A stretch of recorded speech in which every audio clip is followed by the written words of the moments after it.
I'm good to go whenever. Just going to take him a few minutes. All right. So tonight we're going to start off with Chamberlin.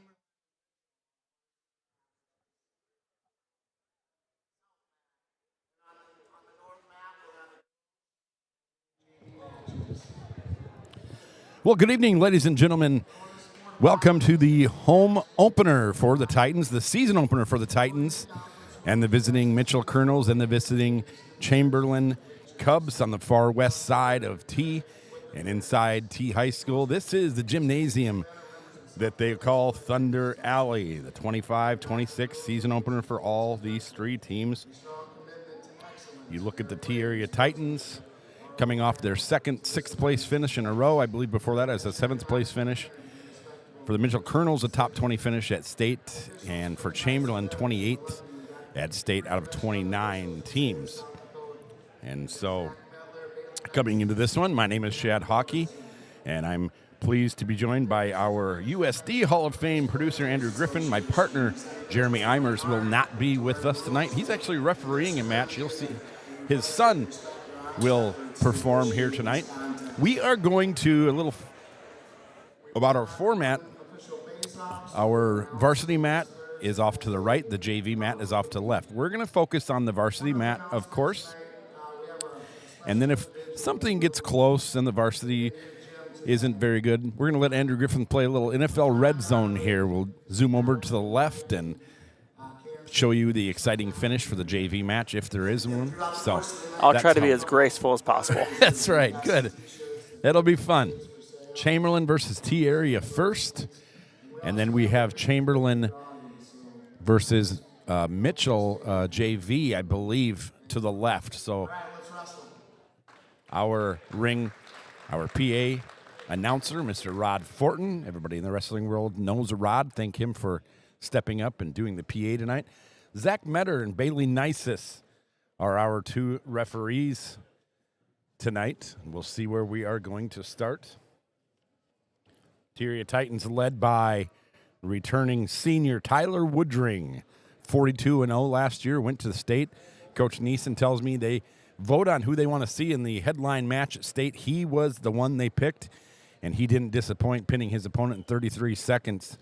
Was Tyler Woodring, the senior, on his way to wrestle for Augustana College next year.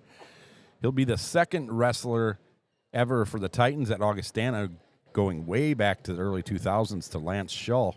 Just the third wrestler overall for Woodring, hoping to end his Titan career with back-to-back titles. Another back-to-back title winner that's wrestling in college as we speak, University of Minnesota, Quincy Hulverson. Quincy won 77 in a row, and then his first match of his senior year, he tried to wrestle. He was hurt, couldn't complete that match, ended up losing, and didn't wrestle again for the Titans. So he, I guess, is behind an All-American up at Minnesota, Coach Neeson tells me, but Quincy Hulverson enjoying his time up there. The Titans get a early forfeit. Braylon Hoyer for the Titans here. And then a state competitor and went 27-18 last year for the Colonels, Blaze 70. And it looks like Blaze isn't going to wrestle at 106. 113 for the Titans. This is Brady Volker, Brady's sister. Emery also on the team. Emery went to state last year as an 8th grader. Brady is a 7th grader. And now coming up at 120. This is Carter Riddell. And for the Titans,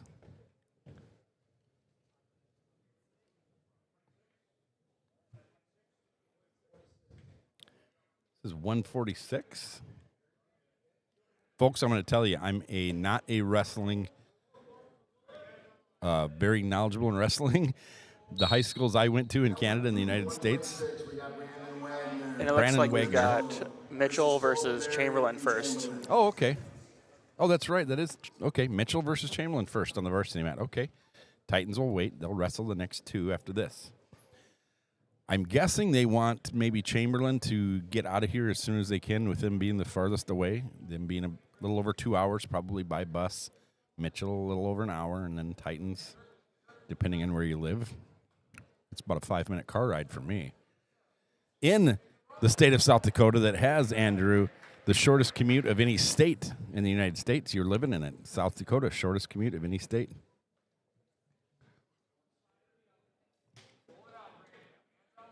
So the roster can be a little bit misleading. Chamberlin has their 126 is open. Mitchell's 126 is Brandon Wagner. He's out there on the floor. And I don't know if we're not using the large scoreboard tonight, the video board, but we have. So I do have an update for that. So since we are running 2 mats, and if you see on the screen, there is a stand with the score currently on there. It is 3-0. That is going to be the score for each one of the matches. There's a matching one on the left side mat as well. So that is how we're going to keep scores. So we don't have anything up on the boards just because this is a newer system. So we're just going to play it by ear as best as we can. So we'll announce scores, and I will try to have a scoreboard up here so we can keep track of everything. All right. But we're flying by the seat of our pants tonight, Chad. 3-0 early. That's the Chamberlin lead. As you see the tapper run up there, last 10 seconds of the match coming up. This one's going to be close. See if Wagner can get out of there. And he will, just barely, as that is the end of 4 for Chamberlin. I believe that's Colton Berry for Chamberlin. After first period, he leads 7-0. Chamberlin coached by John Donovan. 23rd season for John Donovan. And if you look around the gymnasium here, you'll see several gray shirts. And that is, they're being sold here and elsewhere to honor Coach Donovan. Also to help support John and his wife, Amy. They're both teachers and both coaches in this Chamberlin School District. The shirts from Chamberlin read, "It's tough time." That's the phrase Coach Donovan uses the last 30 seconds of every match. And it's been touching to see how so many in the Chamberlin community and the Cubs sports teams have jumped up to help Coach Donovan, his brain cancer. And he's getting treatment for that. And we just hope, along with the wrestling family and all of South Dakota, and wishing John, Amy, and their family all the best at this tough time. So with his Chamberlin Cubs, like I said, they finished 28th in state last year. They want to improve on that. Their returners are, you'll see Briley Brennan, just a freshman, 31 wins last year. His brother is a junior, 32 wins for Cruz Brennan last year. They both qualified for state. They have a couple senior returning state qualifiers, Xavier Donovan and Chisholm Bloom. The Cubs girls, they're only bringing one wrestler with them here tonight. They started the season, or they started out with 5. Zoe Donovan, I talked to her briefly at the start of the match, just before the start of the match, as we see a 10-0 lead here for the Chamberlin Cubs. And Colton Berry, just a freshman. And so 15 seconds in period 2, and the tapper runs out. And kind of lost track of the referee, and he did again, 5 seconds to go. And again, that new rule as of last year, both wrestlers have to be out of the circle. And they both went out of the circle as time expired. So just trying to speed the game up a little bit. Cubs wearing their throwback. I'd love to hear the story behind those checkered uniforms, and they have the warm-ups too. The Chamberlin Cubs, of course, prettiest. That's not a design you get to see every day, so it's pretty interesting. I like it, a little throwback. I've always said the prettiest scene in South Dakota is the hill in Chamberlin. You come up to the river, and you have the Dignity statue to the left. And if you're going out to Rapid City or elsewhere, it's pretty after that. Our neck of the woods, it's not very pretty, but you get to Chamberlin, that's when you see the real beauty of South Dakota. Yeah, that also happens to be the changeover from no rattlesnakes to rattlesnakes. Which is a hard pass for me. Same here.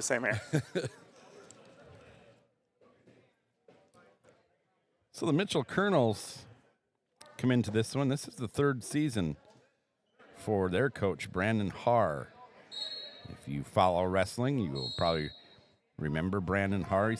They're coming off a 19th place at state last year. Coach Haar, he's an Aberdeen Central grad. He holds the pins record for the Eagles. He was 119-40 in high school, two-time third-place finisher at state.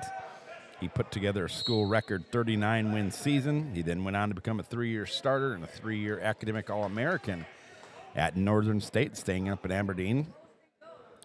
I asked him his team goals, and he was very clear with those. He wants a winning duels record. He wants to qualify 8 for state, and he wants his team to qualify for duels in boys.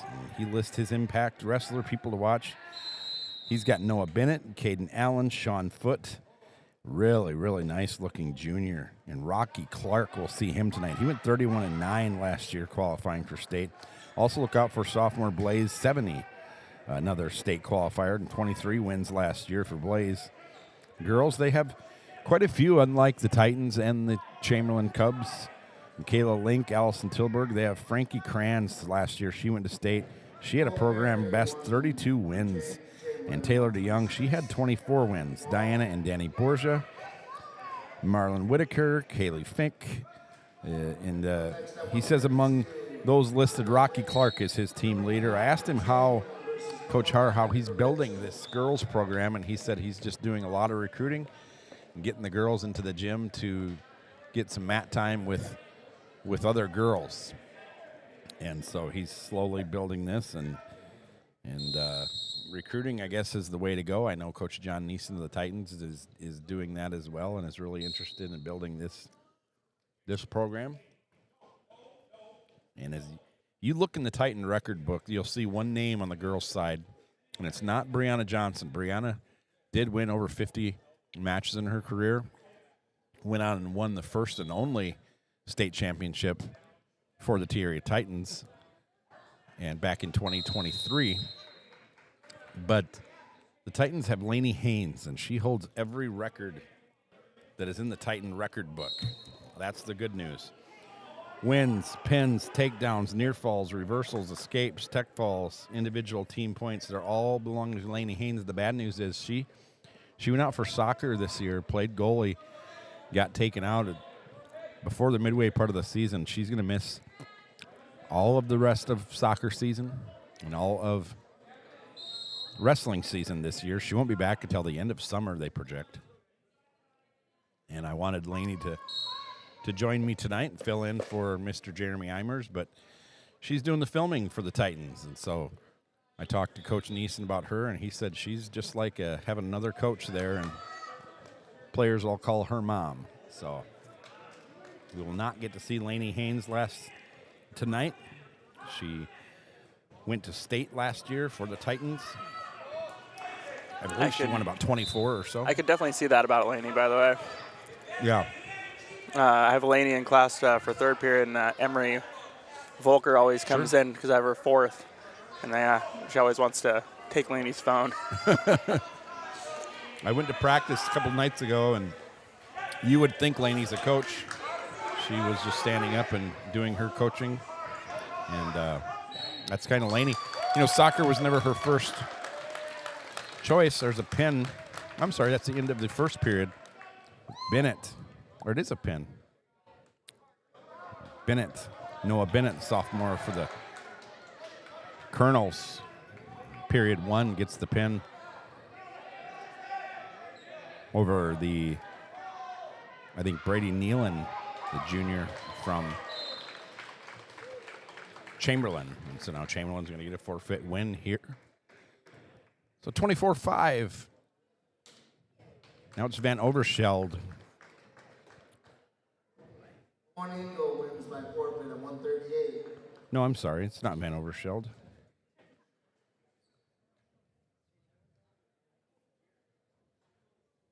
I'm glad to see the Chamberlain coach looks as confused as I am.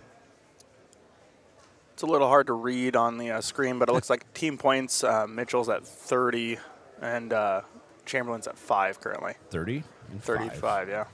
Mitchell leading early on. And I hope that's not Van Overscheld because I was told by a Mitchell personnel that he's not here tonight. But that sure looks like Van Overscheld on the scoreboard, which I told our PA announcer. I passed it along to him. I said, well, he's not here tonight. You can cross him off. It looks like he is here. No, maybe he's not. Now this is going to be Red Day. Taven Red Day, 144, sophomore for the Colonels. And on the other side, it looks like it's going to be senior 144, Owen Engel.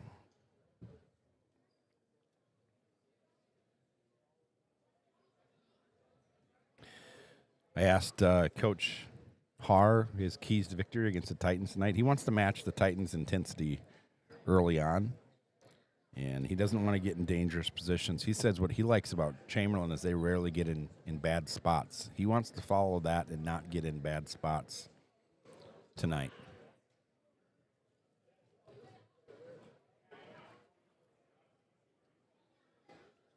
It's the first, it's opening day for everybody, the coaches, the referees, and us.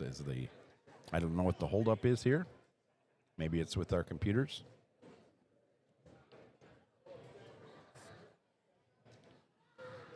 And, these don't run as smooth as, let's say, a volleyball or a basketball or even a football. There was several years Titans didn't host a match. This year, just like last year, they could host 3. So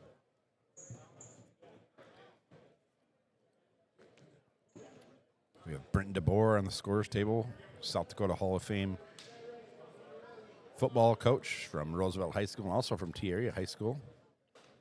And he told me he just cannot say no to athletic director Craig Clayberg. Also have last year the Junkyard Dog, young Wilson, running a computer.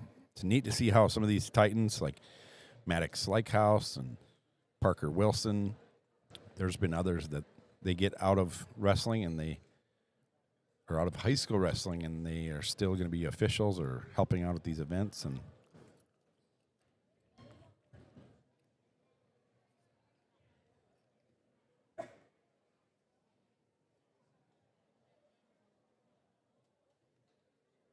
Yeah, it's always fun to watch those Titans coming back, and those wrestlers, once they leave here, they always find their way back to do something. I asked Maddox too if he wanted to fill in for Mr. Reimers, but he's got a full plate. I think he refereed last night. He's got finals and things coming up, so.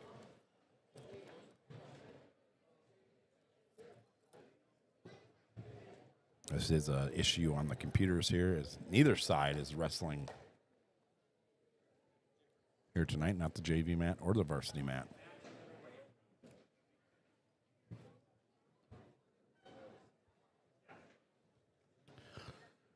We'll save talking about Coach John Neeson, 10-year head coach for the Titans, until it's time for the Titans to wrestle. They'll be wrestling, I'm guessing, Chamberlin after this. And so we could get Chamberlin out of here. Titans, for the first year ever, are using the auxiliary gym. The Titans didn't have an auxiliary gym in years past, and I noticed pregame they were over using that auxiliary gym, which was nice. It's right next to the brand new wrestling room. It's the Titans' first year they've ever had a wrestling room. In years past, they were relegated to an upstairs room, pretty low ceilings that I believe was meant to be a storage room. And so for the first 20 years or so, that's where Titan Wrestling was. Now they have a brand new room, double mats. Coach Neeson will tell you it's still pretty small, but sure, he'll take it. It's right next to the auxiliary gym, by the locker rooms, by the training room, so a lot more convenient.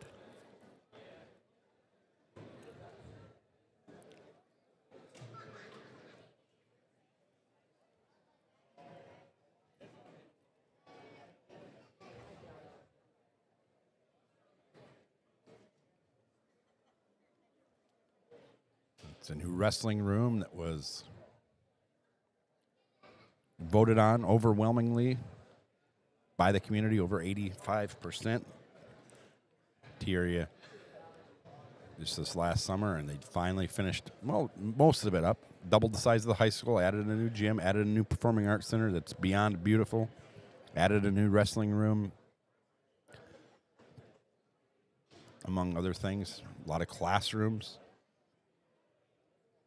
Like Mr. Clark, the history teacher, told me it's like they just added a whole new school on, and he's in the old part still. Hey, we're going to wrestle here. Red Day versus Engel. Engel, 144 senior. Red Day, 144 sophomore.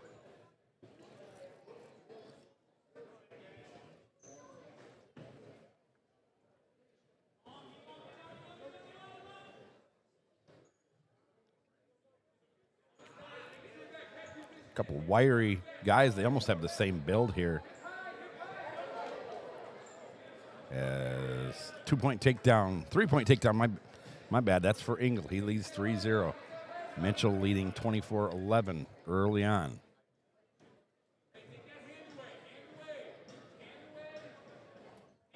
I think Mitchell would be the favorite here, but like Coach Hart told me, we could have some good matches tonight.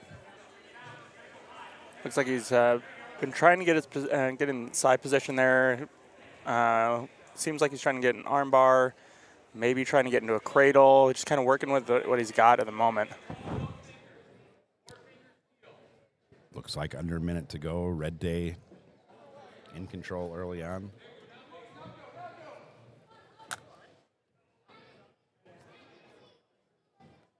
Referee.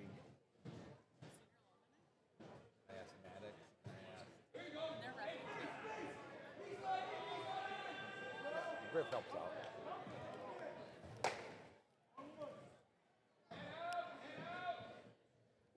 Under 30 seconds to go. Now 144. Red Day still. Red Day for Mitchell versus Sutton Powers from Chamberlin.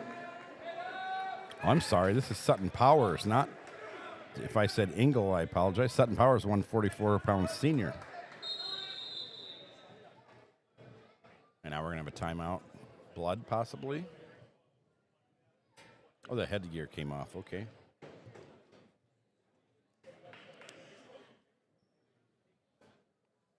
So 5-2, still a 3-point lead. 5 seconds to go, first period.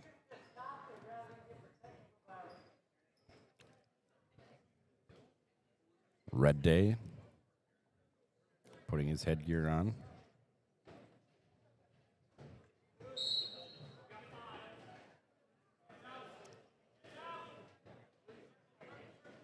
And that'll be the first period. Red Day 5. No, I'm sorry. Powers leading 5-2. Powers for Chamberlin. Red Day for the Colonels. Nothing going on the JV. Matt, they might be done over there. I know Mitchell didn't bring a lot. It looks like Chamberlin brought a little bit more. And then, of course, just the one girl for Chamberlin. Looks like a few for the Colonels.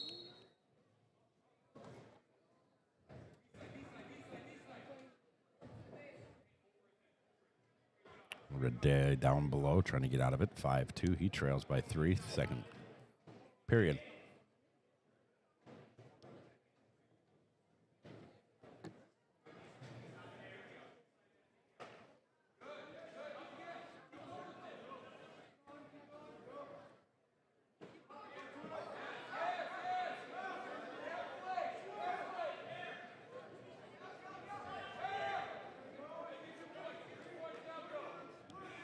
Two-pointer there by Red Day closes the gap to 1, just over a minute to go as we're halfway through this match.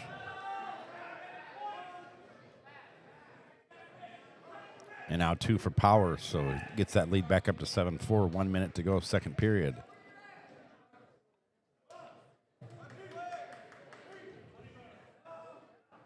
Powers on top of Red Day, gets the pin. Powers, a nice turn, 50 seconds left to go. Powers with the pin at 144.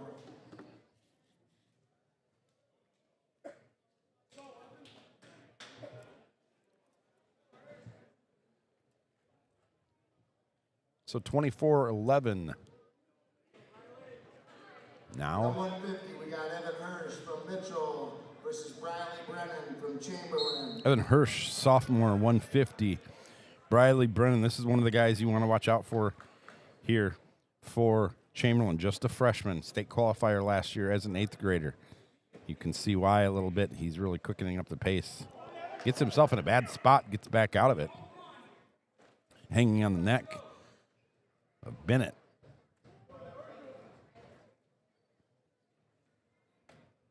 I'm sorry, of Hirsch. Hirsch versus the younger Briley Brennan. And Brennan being very aggressive here. He's got Hirsch on his head now and looking to flip him over and get the pin. A good job by Hirsch spinning out of that one.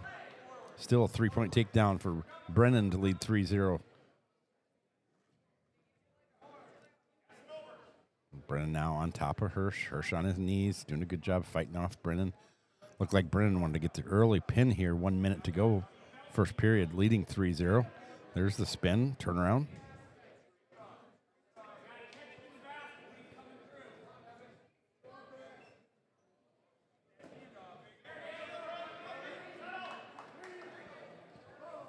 It's going to be big points for Brennan. If he doesn't get the pin, he's probably going to get the pin here. And he got him. 38 seconds to go. 31 wins last year for Briley Brennan. He's 1-0 in this early season. Good job by him. It's going to close the gap to 24-17, so now Chamberlain coming back a little bit. I believe they adjusted the score. 157, we got Samari Wright from Mitchell. Samari Wright, 157, junior. So it's actually going to be 24-23 now, so close the gap to 1 point. 2 pins in a row. Hopkins, just a freshman for Chamberlain. Samari Wright, junior for Mitchell. Early on, both wrestlers seem to be feeling each other out. Wright appears to have the height advantage, maybe the reach advantage. He goes low, looking for the takedown.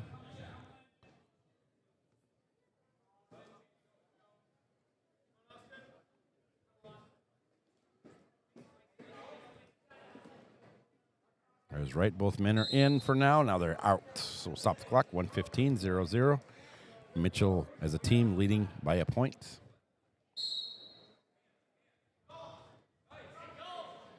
And Samari Wright just looking to overpower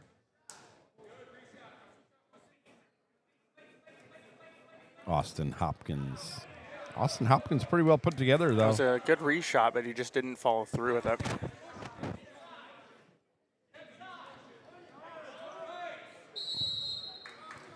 Out of bounds, 53 seconds, period 1.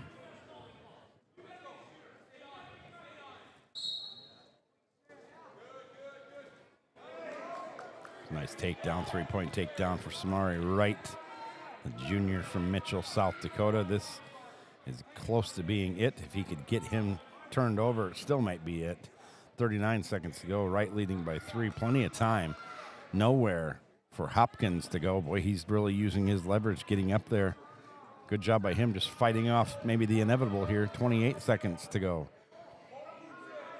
Referee looking, boy, really strong by Hopkins to fight this off. And there it is. That is the inevitable. So 2 pins in a row for Chamberlain. Now a pin for Mitchell. Samari Wright. He's got the right stuff. That was quick. 17 seconds left to go in period 1. Samari Wright. We'll see him again soon.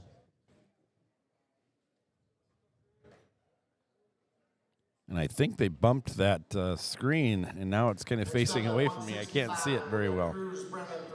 Cruz Brennan.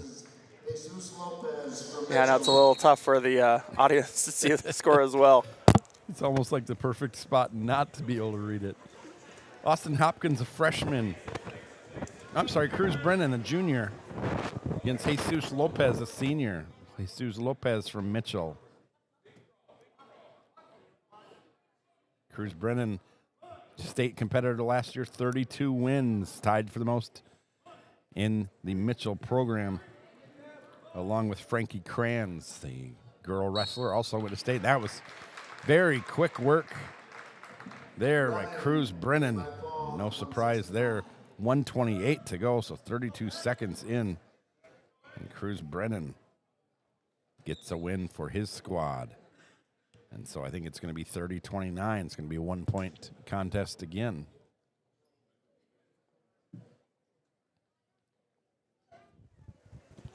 Forfeit win for the Cubs. 75, Xavier Donovan wins by forfeit. Yeah, so each forfeit is going to be treated like a pin, so that'll be 6 points for 6 points each time as well. So Chamberlin has come all the way back here. Next up at 190, we've got Hunter Frederick. Hunter Frederick for Chamberlin, Caden Allen from Mitchell. the senior. Caden Allen, also a senior. So Frederick at 190, Allen 190. Hunter Frederick. Well, neither of them look like they're a stranger to the weight room. Boy, this is going to be a quick pin by Mitchell here. Caden Allen. Frederick spins out of it for now. Allen still holding strong, only 22 seconds into this match.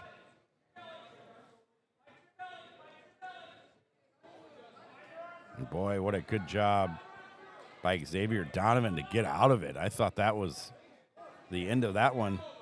4 points. Now put it up to 8 points for Caden Allen from the Colonels.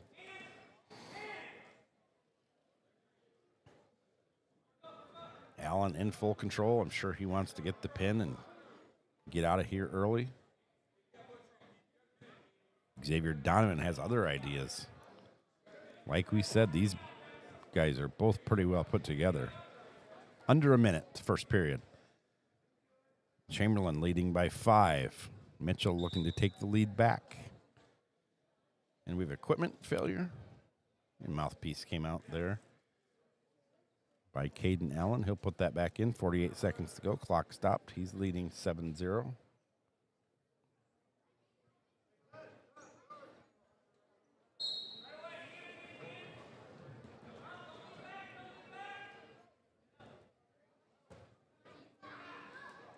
Allen still being very aggressive.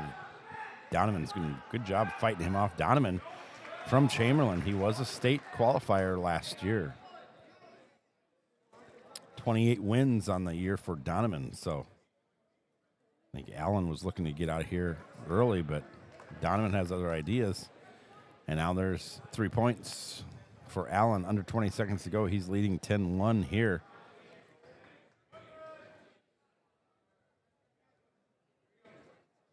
Under 10 seconds to go. And so Allen's going to get out of here with a 10-1 lead. It looks like it might have to be a pin for Donovan. Or I'm sorry. We already saw this is Hunter Frederick. I'm sorry, Hunter Frederick.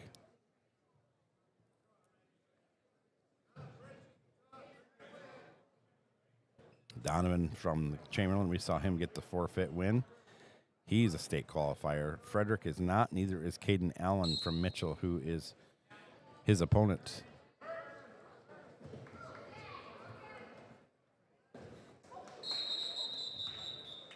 Getting physical, Hunter Frederick. Caden Allen, 10-2, 151 in the second.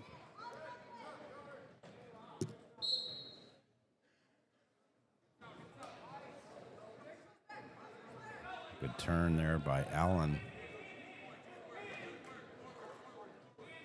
He'll pick up 2 points, 12-2.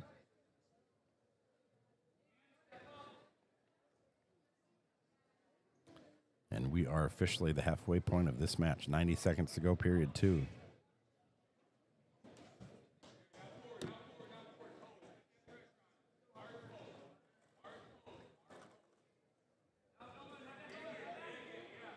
Hunter Frederick on top. He's kind of controlled this match against Caden Allen. Or I'm sorry, Caden Allen has controlled this match against Hunter Frederick. As we tick down 1 minute to go.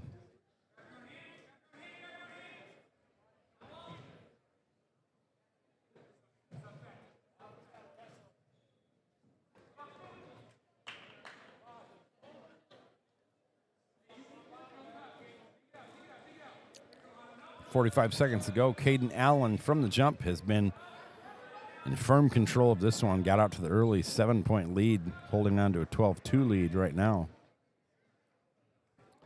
As we tick down to 30 seconds. Hunter Frederick looking pretty tired. Allen checking the time. It's 20 seconds to go.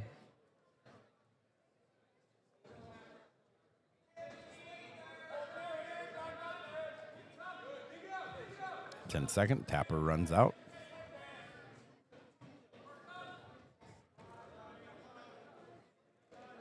And we're just going to ride this one to a 12-2 Caden Allen lead going into the third, a rare third period between these two tonight.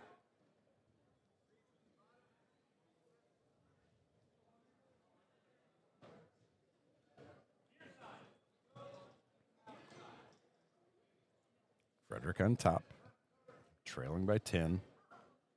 2 minutes to go. Period 3.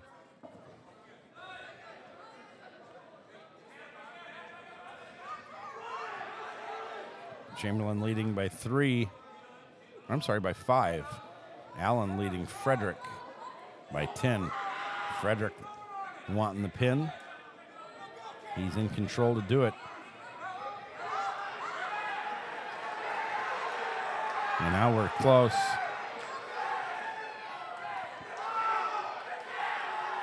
Frederick saving the best for last. He's going to pick up some major points here. Under 90 seconds to go. Can Frederick get the pin? Allen on his back.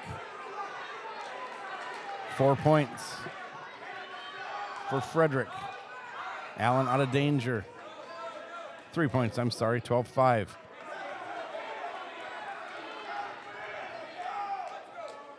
And Frederick looks back, checks the time. This has been the match of the night so far. 1 minute to go.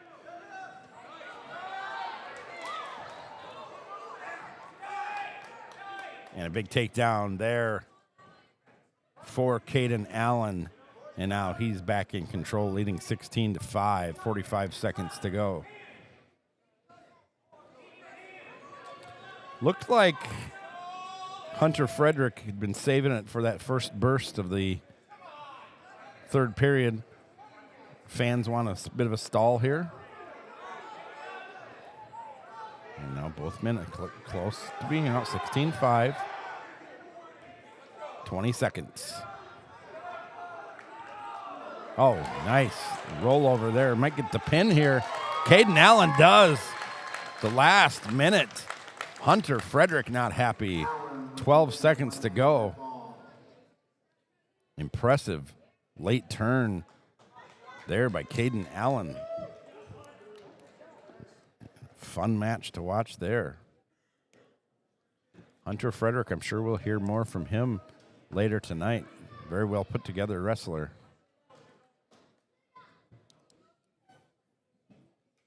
Next up at 2:15, we got Sean Foote versus Chisholm Bloom. Chisholm Bloom, 26-15 last year, state qualifier for the Chamberlin Cubs. Sean Foote also a state qualifier. 2 state qualifiers right here. Sean Foote, 24 wins. Chisholm Bloom, 26 wins. 2 state qualifiers. First time we've seen that here early on tonight. So this is about as even as it gets.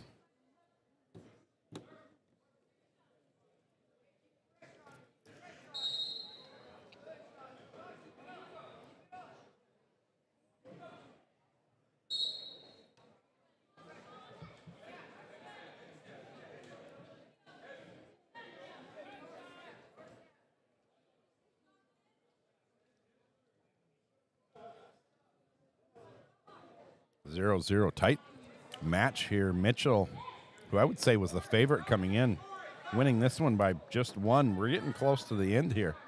36 for Mitchell, 35 for Chamberlin. 0-0 right here. This is going to be a big one. I think whoever gets this one is going to give their team a huge advantage. A pin would be really big. We've seen a lot of pins tonight already. Good turn there by Foot. Now in control. Bloom reaches back. Foot, three-point takedown.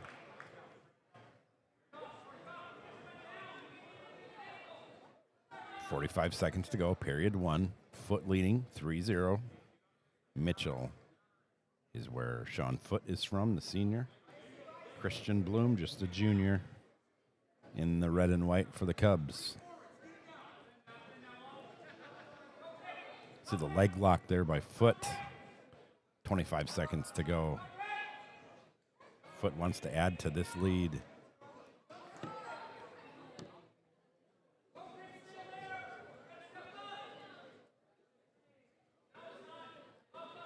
Ten seconds to go as the tapper runs out. Foot at least wants to stay with this three-point lead here,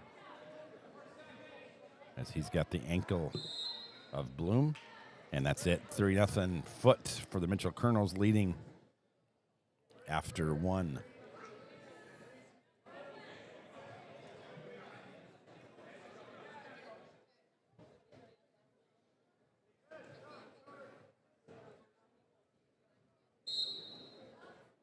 On top is Chisholm Bloom, 215, the junior from Chamberlin, state qualifier last year.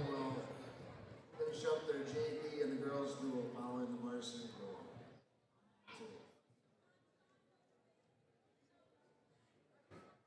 So nothing going on the JV mat. I guess they are going to finish it up. I don't know what there is to finish up because I think they've wrestled one or two matches and that no one's wrestled there for a while. So both players out of bounds, 3-0, 4-0 now. The early lead for Sean Foot in a battle of state qualifiers last year. So this will be a big win for whoever gets it. Right now, it's looking like it might be Sean Foot. But as we saw with Hunter Frederick, it's not over until it's over.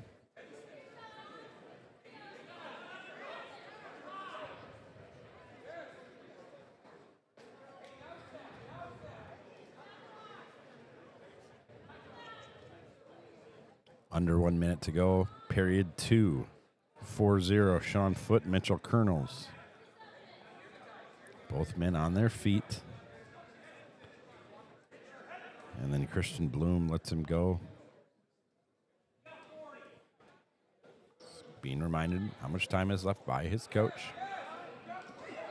Nice takedown there. Three-pointer by Sean Foot. Makes it 7-0, 30 seconds to go. This might be it. It is. That's a great win by Sean Foot over a state qualifier. I almost wonder if that 40 seconds was his cue to go, because that was 14 seconds ago. This one ends 26 seconds left, second period. Big win there for Mitchell. This is the man we talked about. This is Rocky. Great name, Rocky Clark. 31-9 last year as a sophomore. Now as a senior, wrestling at the heaviest spot. In that heavyweight, we've got Rocky Clark from Mitchell versus Cooper Droll from Chamberlin.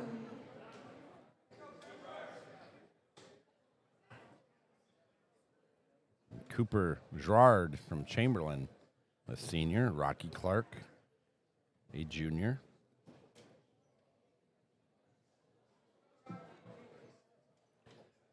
Rocky's a big man. He gives you shades of Nash Hunemaker. The polar bear, we'll just say that. Nebraska football player he went on to be from Chamberlain, South Dakota. Dominant as ever on the mat.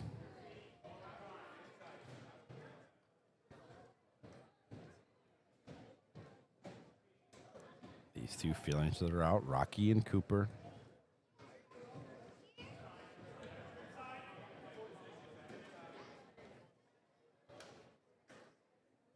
would be a massive win for Gerard, the senior from Chamberlin.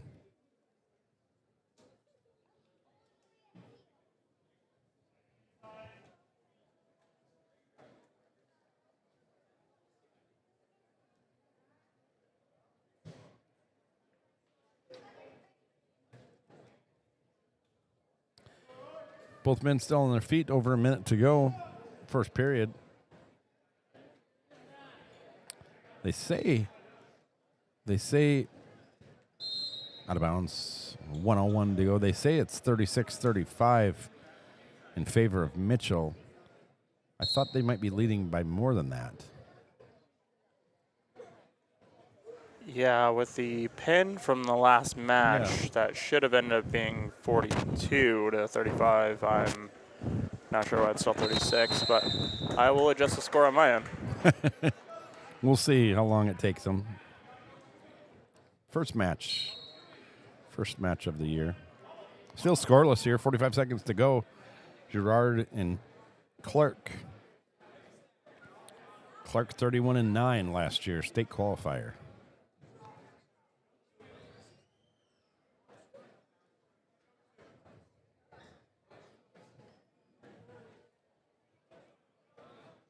Both these teams, or I'm sorry, Mitchell will be back at it tomorrow in Watertown to Marv Sherrill, as will the Titans. And Chamberlin will be down in Nebraska, O'Neill, Nebraska, at the O'Neill Invite. 8 seconds to go, still 0-0.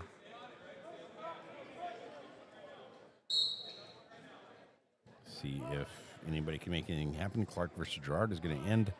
I'm sorry, Clark did get a point. Is he going to get a takedown? And then 1-0.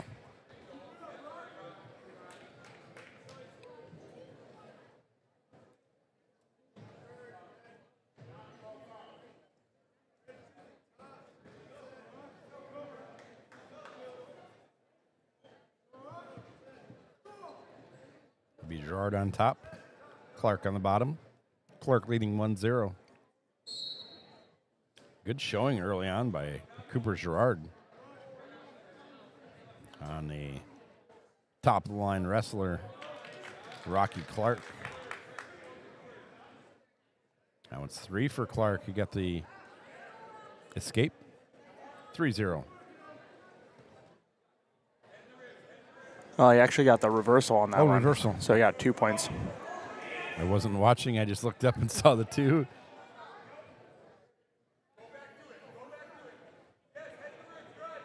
Clark on top. Gerard's going to look like it's going to be a tough guy to turn. You see Clark trying to spin him with his head. And oh my, Rocky.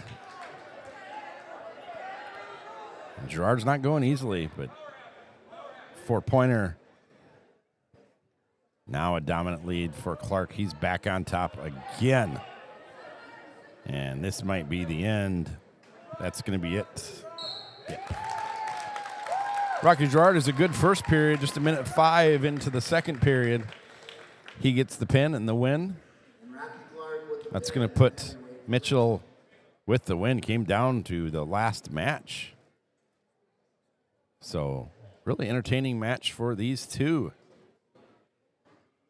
As we see some Titan JV wrestlers on the JV match.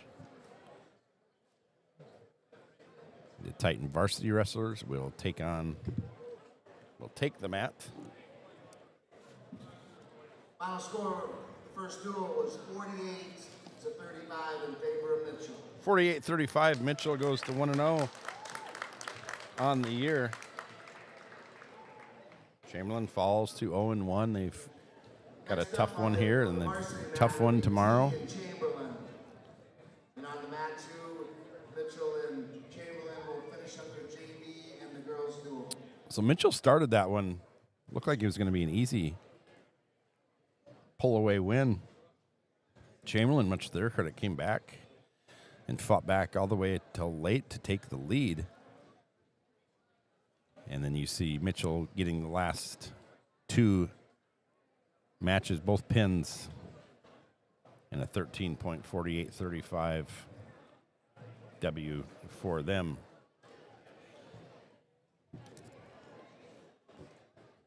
time to regroup for the Chamberlin Cubs. They're right back at it here against the hometown T-area Titans. We'll talk about them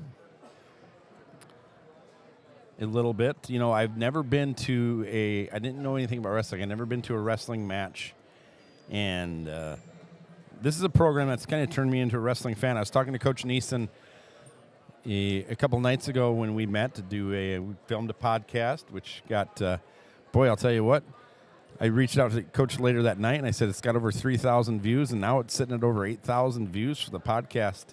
So maybe we are a wrestling school, but Coach Neeson has turned me into a wrestling fan. I told him the other night that I'll sometimes be scrolling around the channels, and I'll stop at wrestling if it's college or whatever's on, and I'll always think of him. I should message him because I watch for a little bit. He's just he's made me really appreciate and learn more about wrestling, and I was always a never wrestling guy, but now I'll tell you what, he has been here 10 years. He took over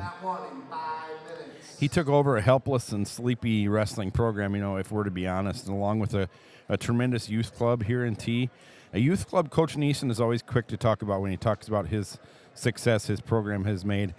And along with that, this program has really turned around.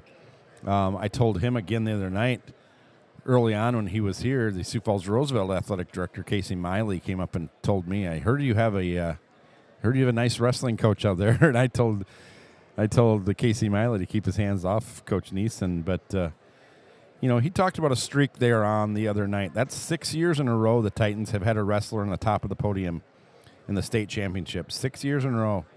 And it started with current University of Minnesota wrestler Quincy Holverson. He won back-to-back titles his sophomore and junior years before he had to miss, we talked about that early on, his senior year due to injury. Maddox Slykehouse then won back-to-back titles after that. And then it was Sam Wordle's turn. He won, like Holverson, in his sophomore and junior years, and also, sadly, like Holverson, Sam had to miss his senior year. I remember it was a match here, and Sam had shoulder issues several times, and he just hurt that shoulder again, and you could just kind of tell by the way he was acting that was it for the great two-time state champion, Sam Wordle. And then last year, a dominant, undefeated run, 42-0 by Tyler Woodring his junior year. That saw him take home his first state championship, earn him a spot next year on the Augustana wrestling team, where we will see the now senior Woodring tonight. That should be a good time. We just came in front of us a little bit with his headphones on. We should also mention former female wrestler Brianna Johnson, if we're talking titles. She became the first and only girls wrestling champion back in the 23-24 season. That was her senior year. And I'll tell you something, watching Brianna Johnson early on, it was back in the days where she was wrestling some boys, and there were some ugly matches, but to her credit, and I've always been a big Brianna Johnson fan, because to her credit, she stuck with it, and to see her win that state championship, I believe it was in Sioux Falls, and to see her win that one and the tears that followed was tears of joy and also probably tears of relief that she stuck it out and she did it. And so she will always go down as the first ever girl to win the first state championship here. And what we hope is Lainey Haynes and Murray Volker and some others is maybe not the last one. Coach Neeson, he's got 6th place state finishes back-to-back seasons, top 8 finishes for the last few years now. He's ready for the next step. He wants to get this program, which has crowned 8 state champions since 2020. I said, I'm sure your next step is to win a team title, and he said, absolutely. He stays up nights thinking about that. How does he do that? He said he needs several wrestlers to place and compete in state. And so hopefully the Titans can do that this year. It's kind of been the story the last few years, is a team that never put anybody in state, a team that always seemed to be short and was forfeiting matches. All of a sudden was having state championships. And Griff, as you probably know, it was always fun in the classroom. The kids want to watch and see how their classmates are doing. And so it's a fun day of watching state wrestling, or a fun few days of watching state wrestling. So Woodring, he's joined by a recent college football commit, Chase DeBoer, a senior, just an absolute terror on the defensive end. Chase DeBoer is giving up about 60 pounds, wrestling heavyweight. You see him out there now in the captains. He's the big, tall young man. He came within a match of the state championship last year.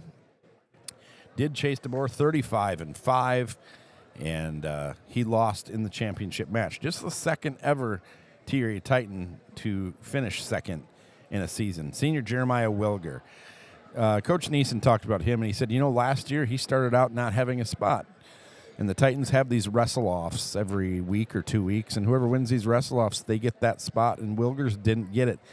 That's how his year started. His year finished in the state championship, in the state tournament, I'm sorry. He qualified for the state tournament. He's back this year, now a senior. Slater Wilson, he's a third-generation T-area wrestlers. Coach Neeson talked about him. Oh, this is going to be a really nice year for the sophomore. He was 42-14 last year, qualified for the state wrestling tournament. Wilgers was 31-23. So there is 4 wrestlers, Wilson, Woodrings, Wilgers, and DeBoer, 30-plus wins last year. And Coach Neeson on our podcast, he talked about sophomore Cade Eimers. He's looking for him to have a good year. Freshman Aaron Halber. Well, Aaron Halber's got about 10 siblings, so he is destined to be a good wrestler for the Titans. Here is young Brady Volker checking into the table at 113. He'll get the forfeit. Sophomore Trevin Audis is also 150-pound sophomore. He's going to lead this team probably back to another state tournament for the Titans, as they will take on Coach John Donovan's Chamberlin Cubs. And now there is Cade Eimers, a good-looking 120-pound sophomore. Get the easy forfeit win tonight. Up next for the Titans, that should be Aaron Halber that we are talking about. And Brady Nealon, is that who he's going to? This will be young Halber versus Colton Berry, a freshman. Berry is a freshman. Halber is also a freshman. Halber, I told his brother the other day, his brother reminded me of a young Chase Van Tall with his bleach blonde hair. Chase Van Tall, of course, he will be back in action tomorrow for the SDSU Jackrabbits, a standout football player for them. And he said, that's good because he's my neighbor. But here is the older Halber. This is Sandy's big brother, by the way. Sandy, the 4th grader. Halber in control on top, already leading 3-0, 30 seconds into this one. Titans with the quick 12-0 lead. Starting quickly against the Cubs, as did the Colonels of Mitchell. Halber now hooks that leg, spinning around. Really nowhere to go.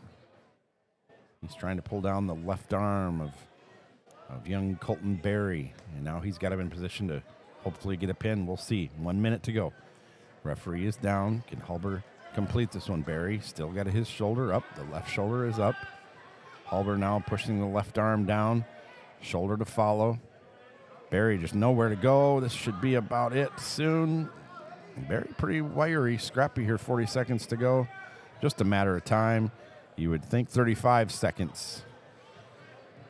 And Berry doing a good job just wiggling around down there, making it life hard on the referee. 30 seconds, that's it.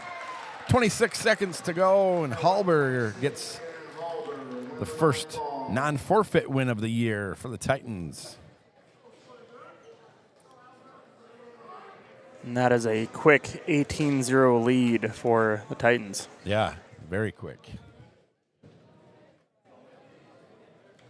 2 forfeits and then a first period pin. Brody Nealon Jr., 132. Chamberlin, Slater Wilson, we told you about him. 42 wins last year. That's tied for first on this program. He's also a third-generation T-area wrestler. One of his brothers here tonight. And this is a guy I know Coach Neeson's excited about, the sophomore. This is a wrestling family, these wrestling Wilsons.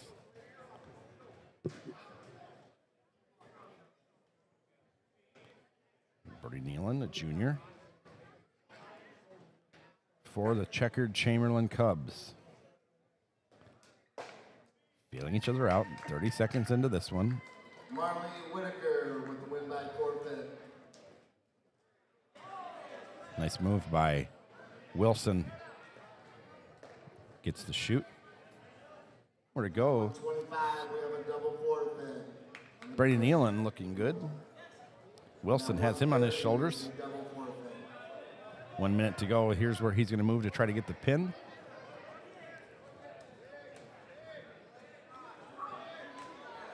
Under a minute to go. That's a three-pointer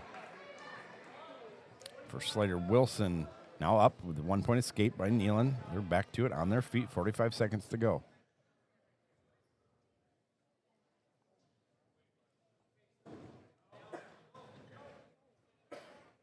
(3-1) Wilson from T leading. 30 seconds to go. 18-0. The Tyria Titans, the home team, are leading after 3 matches here.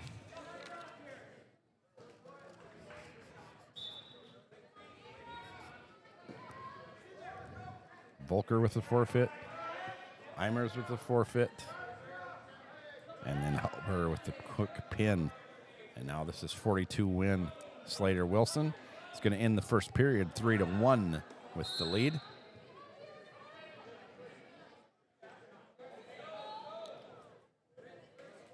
Chamberlin choice. Chamberlin. And Nealon. Tells Slater Wilson to get down. Wilson's going to get an escape here. And he does. 4-1. He called his older brother the junkyard dog because he was, as my partner Jeremy Eimers would tell it, a master of just getting come from behind wins. I think the most in school history, maybe. And he was telling me that last year during a broadcast, and you couldn't have drawn it up any better because his older brother came out and picked up the win. And it was a brilliant moment by Jeremy Eimers, who knows he's the wrestling mind behind this. I just do the talking, so I'm in over my head tonight, but that's okay. I appreciate Griff helping me out. 1:15 to go. Wilson from T leading 4-1. Titans leading 18-0 after 3. Hey, I do the best I can. It's been a long time since I wrestled. Well, it's better than me.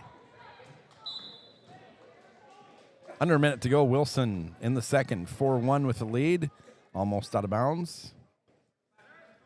Stay in bounds. And now that's out of bounds. 46 seconds to go. 4-1. JV mat, we have Zoe Donovan for the Cubs. Looks like she's possibly dominating the Mitchell opponent. 45 seconds to go in this one here on the varsity mat. And now they're out of bounds. 38 seconds to go. That was 3 pointers, 3 points by Wilson. I didn't see why. I'm kind of trying to watch both matches here. Period 2. Slater Wilson, 7. And Brody Nealon, he's got 1 for the escape. Escape that Wilson kind of gave to him.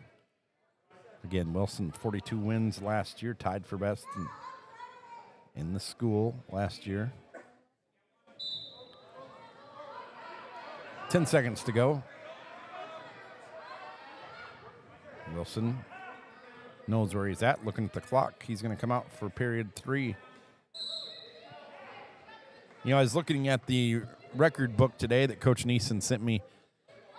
Do you know who holds the record for the Titans for quickest pin? Oh, I've seen it before. He had a match here, I think his senior year, where he ended up sending a guy into the scorer's table, and then he was, as he does, he was so apologetic to the guy that he put into the scorer's table. Wasn't necessarily a great wrestler for the Titans. Carson Lohr, 7 seconds. 7 seconds for Carson Lohr, okay. The state record is 5 seconds, so pretty interesting. 7-2 now. Nealon gets Second point for the Escape, 1:39 to go in the third. Wilson in control. Good showing here, all considered, by the junior Brody Nealon. Wilson now on top, 90 seconds to go.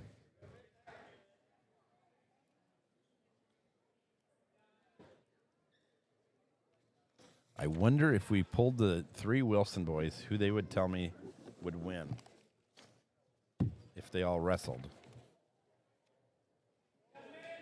I'm putting my money on the Junkyard Dog for now. No, he's not in season anymore, so now he's getting a little old. 1 minute, 10-2 now. Wilson in firm control. Third period, Titans leading 18-0.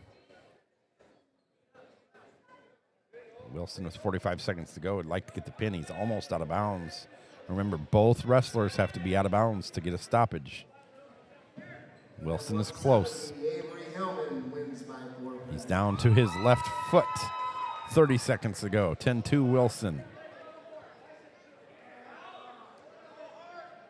And I don't know if he can get much more leverage without stepping out of bounds. 20 seconds. He looks to the clock. Nealon trying to hold on for dear life. This is something that makes wrestling really entertaining, is Nealon just trying not to get pinned to give up those 6 points. And it's going to be 10-2. Wilson's going to get the win. The decision for the Titans. So the Titans have got 2 forfeits, a pin, and a decision. First of many on the year for Slater Wilson, just the sophomore. Pretty well put together. Wilson wins by decision, 10-2. And so now here is Tyler Woodring, 42-0 last year. Many people around the state will tell you this is one of the more exciting guys to watch. 22-0 Titans.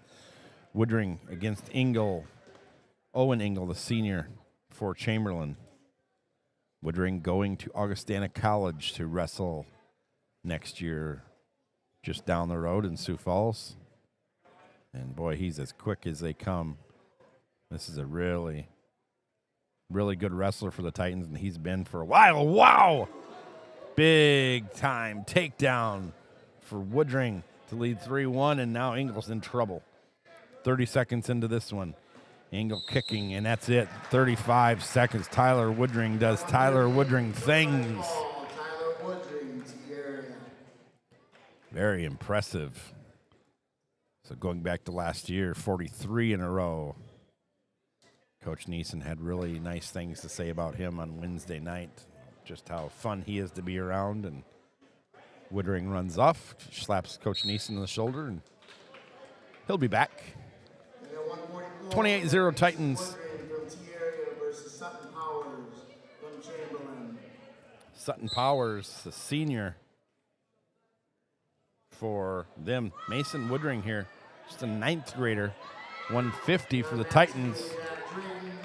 That's a 3-point takedown, leading 3-0 is Powers. This 144, you've also got Jack Wordle, a 7th grader, a little young. Trevin Audis, possibly.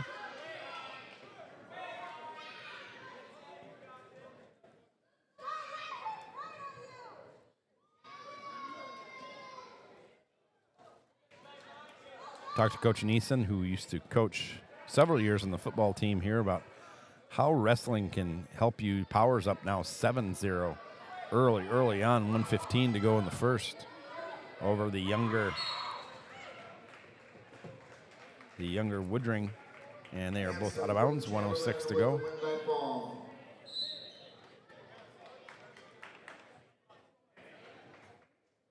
About how much wrestling helps you as a football player, and no surprise, Chase DeBoer, a great wrestler for the Titans, also had a phenomenal year on the football field. He'll play at Lindenwood University in the Ohio Valley Conference, I believe, with head coach Jed Stewart. He used to be at U of Sioux Falls. Younger Woodring Mason in trouble, and that is a pin for Powers. And so the Cubs will get on the board. It'll be 28-6. It's Mason Woodring, I believe, his varsity debut as a 9th grader. Goes down. This is Trevin Audis for the Titans. And on mat 1 at 150 pounds, we have Trevin Audis from T area versus Briley Brennan from Chamberlin. Trevin Audis definitely an up-and-comer for the Titans. As Briley Brennan, 31 wins last year, qualified for state. Well, it took me a little while, but I put together a little treat for the Chamberlin fans if there are any watching the stream in commemoration of their checkered singlets. Okay. I've got a checkered scoreboard for them. Oh, very kind of you. I hope they appreciate it. I'll have to try to talk to somebody and get the story about those checkered uniforms later tonight. Just a reminder, we'll have a 50-50 drawing after the T area Chamberlin duel, so get your tickets. 0-0 here, just about a minute to go, first period. And of course, Coach John Donovan, our thoughts and prayers are with him during this time as he battles brain cancer. He found out, I think, back in July. Teacher, coach, volunteer firefighter in Chamberlin. Wife Amy is also an educator and also his assistant coach here. Daughter wrestles, son wrestles. So you want to talk about a wrestling family, and it's almost a tough time. Wow. 30 seconds to go, 0-0. Audis and Briley Brennan, 31-17. We saw Briley Brennan, an impressive win, first win, but boy, Trevin Audis, as we've told you, he's kind of an up-and-comer for this Titan team. He's got some brothers. He's got 1 foot inbounds. And 5 seconds to go, nothing. And that was a very late 3 points for Brennan to get the 3-0 lead in the last second versus Audis. Yeah, he just didn't quite get the follow through with that throw, and gave up the takedown instead. Yeah, still a good opening period for Trevin Audis as just a sophomore to wrestle an all-state 31-win competitor from last year. One of the better wrestlers on this team. I think the Brennan brothers are probably 1 and 2. Both 30-plus win performers last year, both state competitors. Audis now on top. Brennan wants to get the escape.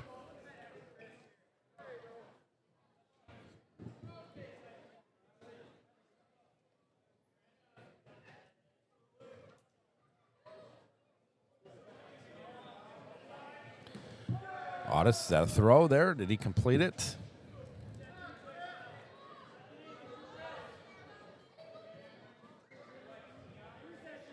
(3-0). Briley Brennan, he's already 1-0 on the night. No points there because Audis started on top for this. Okay, thank you. Period.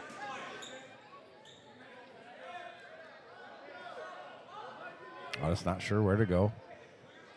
Period 2, 3-0 Brennan. Titans leading 28-6. 7th matchup. Head-to-head matchup here of the two. Audis on top now. 30 seconds to go. Brennan showing why he's a 31-win wrestler here. Holding tight.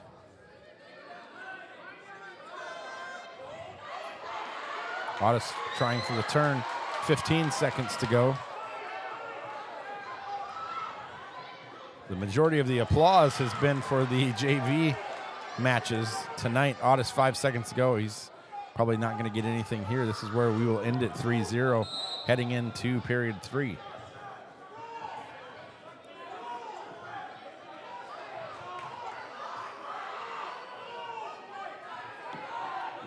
Sophomore and Audis, freshman in Brennan here Otis underneath, trying to get the escape. And he does. So 3-1 now. Brennan with the 3.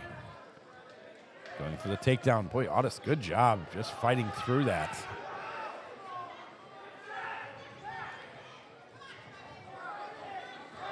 Otis with the 3-point takedown is leading 4-3 as we stop it with 1:30 to go. Both out of bounds. Otis, what a beautiful takedown there.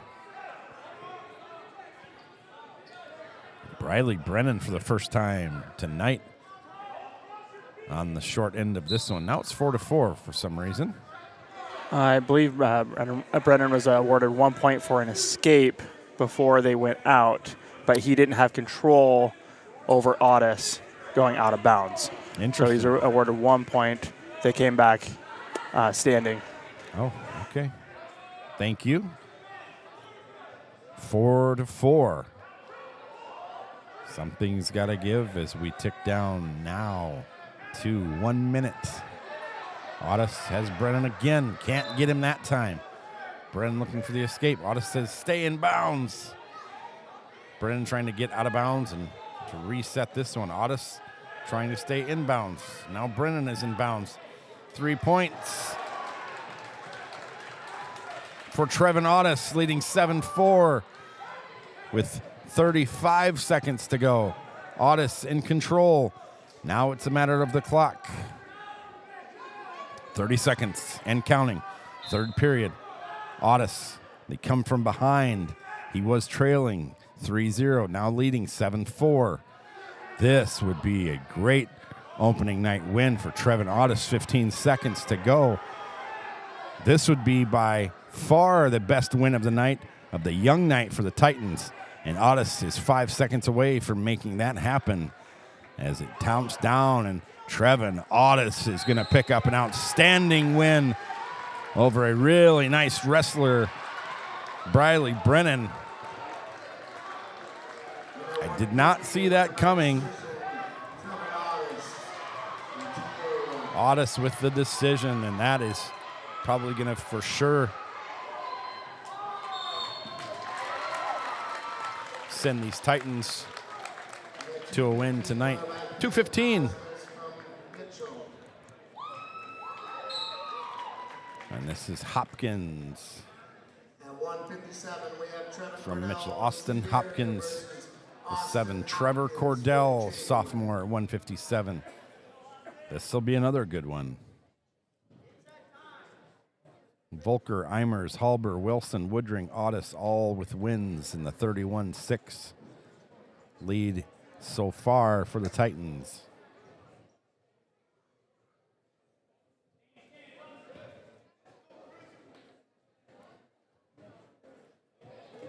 Oh, boy, you hope the shoulder is okay there.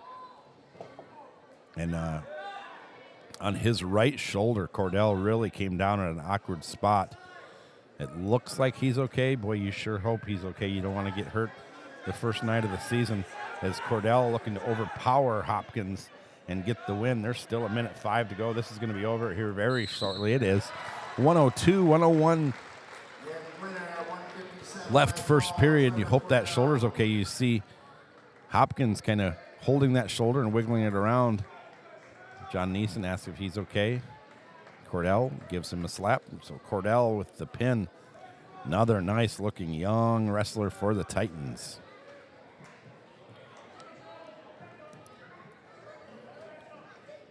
At 165, we got Cooper Dumdy from T area versus 165, Cooper Dumdy, the freshman. And he's going to play or face Cruz Brennan.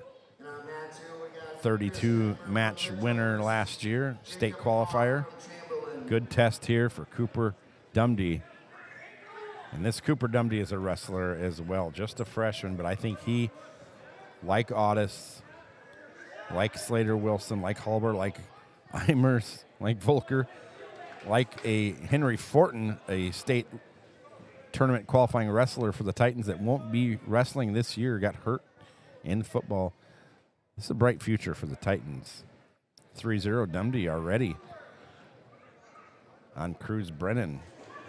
And that just goes back to the youth wrestling. It just seems like with such a strong youth wrestling program, we're just kind of loading up and those with those young wrestlers, so that we keep having the next person up. Yeah, the numbers and the girl numbers are outstanding.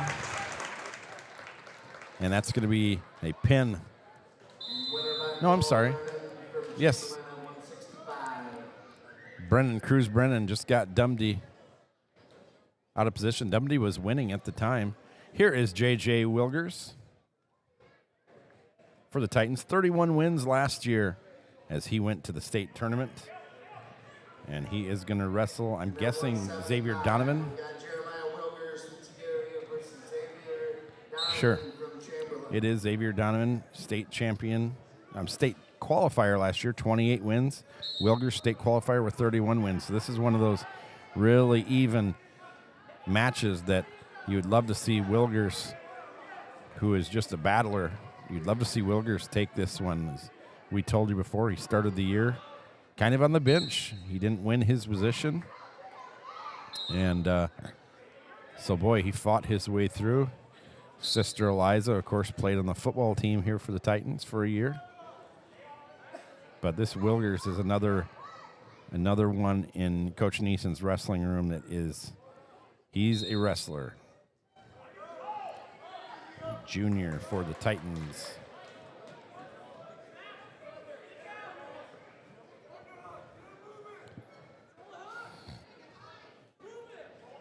Titans leading 37-12. A Wilgers win, if it hasn't already sealed the deal, would more than likely seal the deal. It gives the Titans their first win of the year. Send the Chamberlin Cubs home 0-2. Tough night for the Cubs. You know, if we're being honest, they're facing two teams here quite a bit bigger than them in enrollment.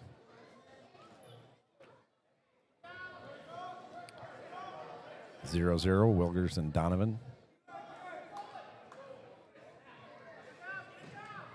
Saw Donovan win his first match by forfeiture, so this will be his first match of the year. He just got 3 points on the takedown of Wilgers. So Donovan leading 3-0, 30 seconds to go.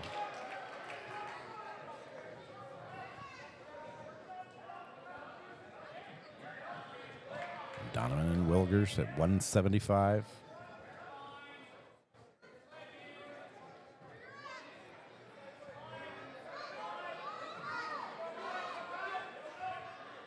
I think there's going to be enough time here for Wilgers or Donovan. 3, 2, 1, and that's it. 3-0 Xavier Donovan, the X-Man, with the lead. Over J.J. Wilgers, who'll be down. Donovan on top. Wilgers more than likely gets the escape here.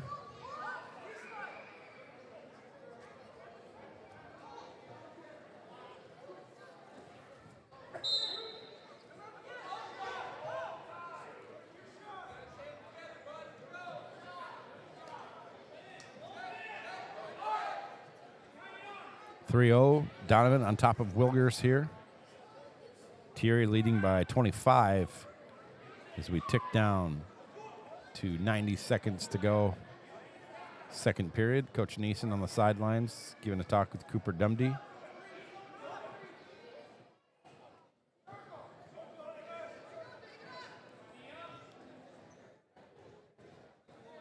Donovan on top of Wilgers here, leading 3-0.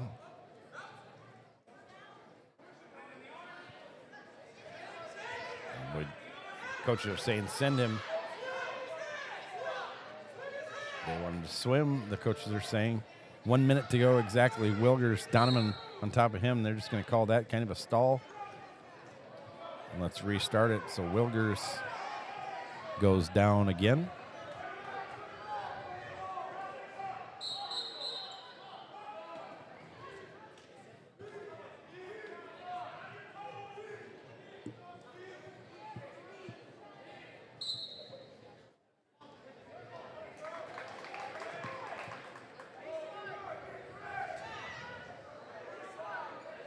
J.J. Wilgers, Jr. from T. Xavier Donovan, Senior from Chamberlin. Donovan leading period 2, 3-0.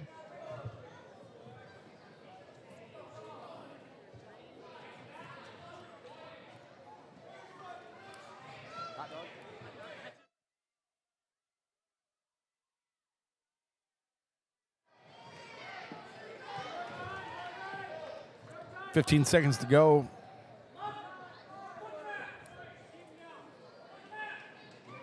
Down to 10 seconds.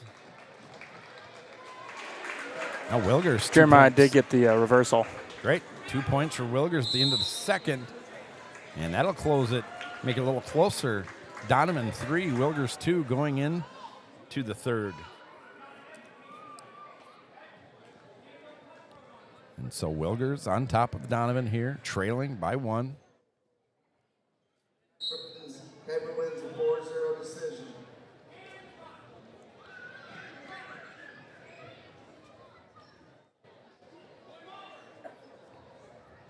Donovan looking for the escape. Wilgers wants to turn him now. Donovan just 2 points there for Donovan. Extends the lead from 3-2 to 5-2.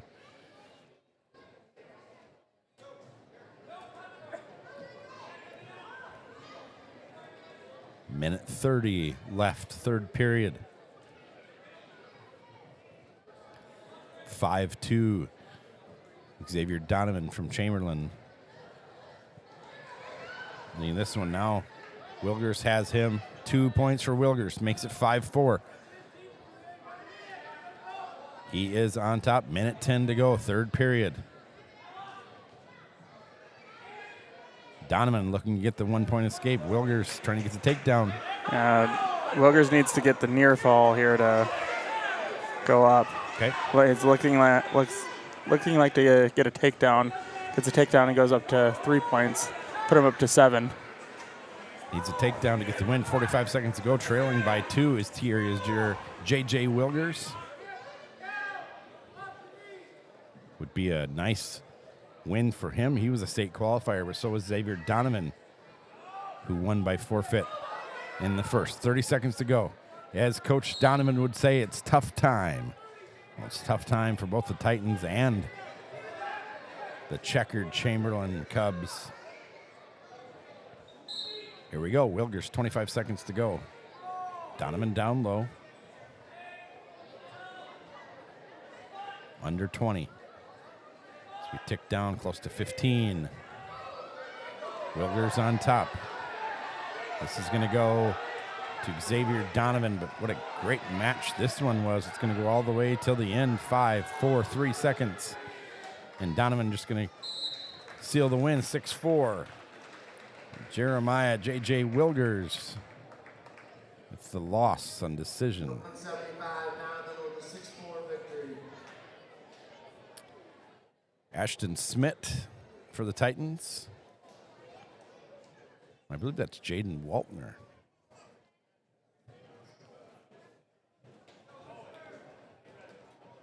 In that 190, we have Ashton Smith from T-Area.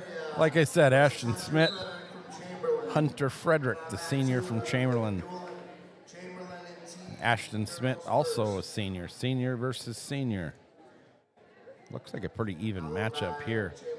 Titans leading 37-15.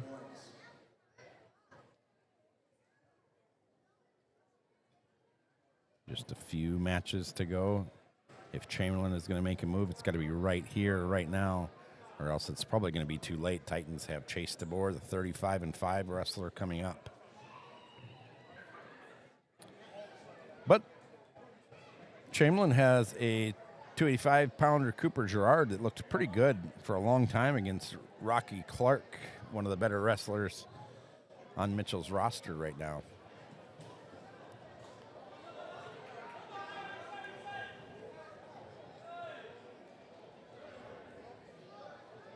Zero, 0, 1 minute in.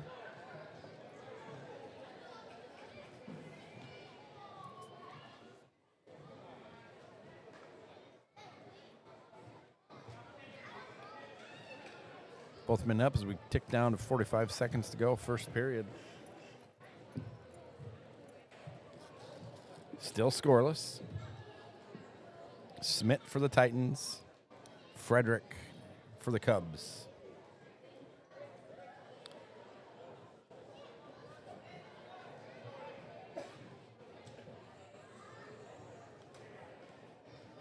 Speaking of the youth program, you can see all the young Titan wrestlers down here.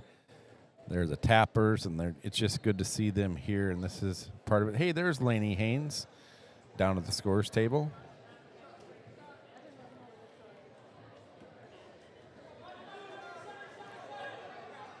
Four seconds. This one's going to end in a 0-0 tie. Referee says, hang on, boys. Second period, 0-0. Titans lead by 22.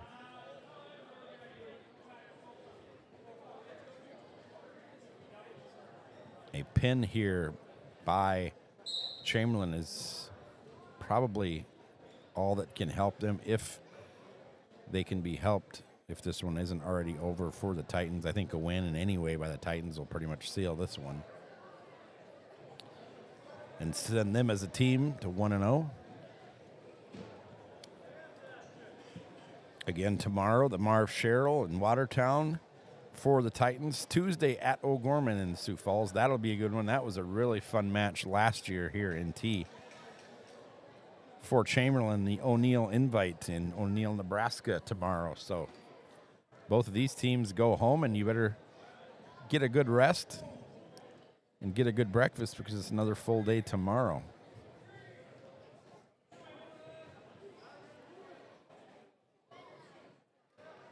A little easier on the Titans that are home tonight than the two visiting teams.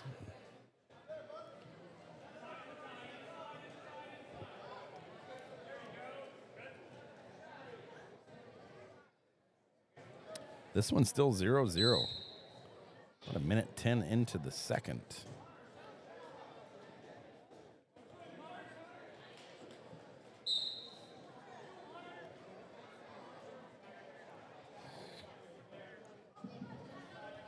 We got Emery Volker from T Area versus Zoe Donovan. Now Emery Volker for T Area will play or wrestle Zoe Donovan on the girls/JV mat. We'll keep an eye on that as well. This one for the boys, 30 seconds to go. Nowhere out of bounds, stopped at 26 seconds. So Volker and Donovan. We saw Volker start her volleyball season at the freshman level and made it all the way up to varsity by the end of the season. I think that has to do with both her athleticism and her just really positive kid. And her brother now on this Titans wrestling team. 10 seconds to go. Frederick gets the 1 point. Will take the 1 point lead into the third here. As we will end the second, go into the third. Volker now on top of Donovan. Volker leading 3-0. For the girls. On the, whatever you want to call it, north mat. Smith with some work to do here. Volker staying on top of Donovan. And now Smith is going to get the points here, looking to turn Frederick and get the pin. It's going to be close. 2 points now for Smith. He takes the lead. He's going to get the pin here for the Titans. What a great start to the third by Smith. And Frederick said, I'm not done yet. Smith giving everything he has. Frederick still battling, trying to lift that left shoulder off the mat. Smith needs to push down just a little harder. 1:24 to go. Smith with the pin for the Titans. Volker over on the girls' side, 20 seconds to go. She's leading 3-0. So Ashton Smith, a good start to his season. And now this is Jaden Waltner for the Titans. Volker leading 3-0, 10 seconds to go. Next up at 2:15, we've got Jaden Waltner from T Area versus Chisholm Bloom. Chisholm Bloom, 26 and 15 last year. A nice-looking junior wrestler at 2:15 for the Cubs of Chamberlin.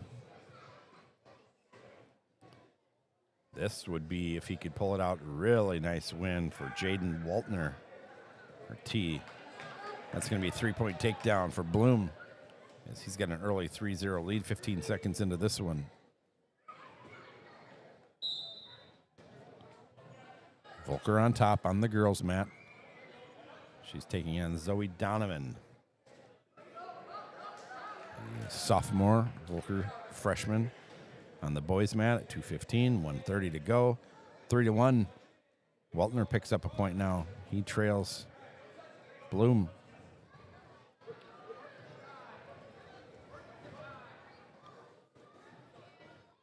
Volker still on top of Zoe Donovan as her dad coaches her. 1 minute to go. Period one. Waltner and Bloom. Bloom leading 3-0. It should be period two, I believe, for the boys. Titans out in control, 43-15. Mitchell won 43-25 against these Cubs. Oh, Waltner had a chance for a takedown. Great balance and great job by Bloom to hold that off. Volker on the girls' mat now leading 6-1 for the Titans, looking for her first victory of the year against Zoe Donovan. 23 seconds to go on the boys' mat. Waltner looks like he's about ready to get a takedown. He's been close a few times. 3-1, Bloom leading, 10 seconds to go. Girls' mat, Volker 6-1, 30 seconds to go in period two. So that's where we will stop for the boys. 3-1, Bloom leading. Volker 6-1, final 15 seconds to go. On the girls' mat, she looks to be in complete control.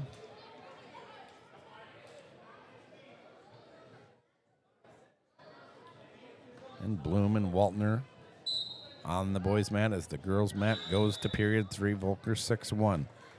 Bloom leading Waltner 3-1.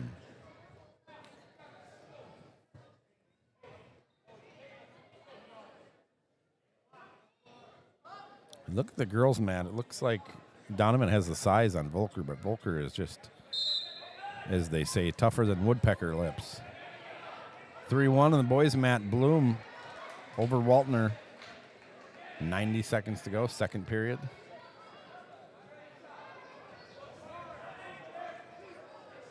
Bloom in control.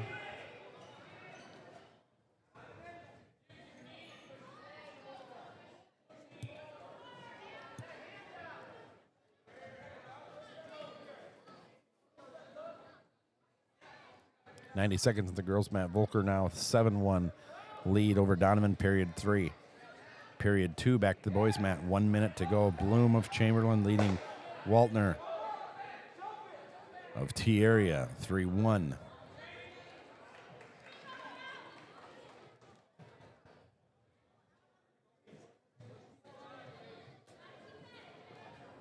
It's the Chamberlin Fighting Tablecloths with the checkered 10-1 now. Volker on the girls' mat, under a minute to go.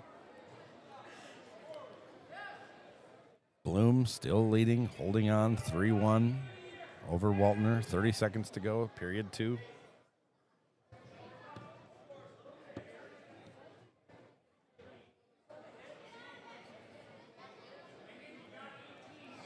.15 seconds to go, boys' mat.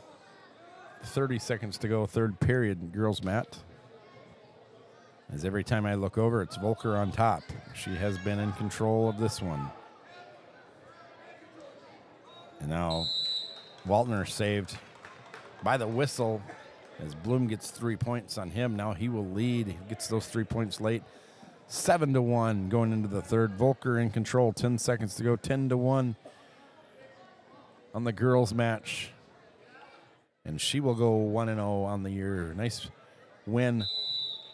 Undersized win against Zoe Donovan. So good job by Volker. Waltner in trouble. It's a 1 point escape for Waltner, 7-2. With a 10-1 decision, Emery Volker from T-Area.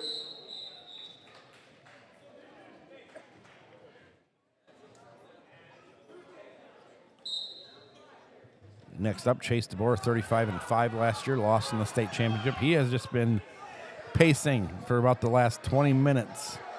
The same small 10 steps to the left, 10 steps to the right, getting his mind right.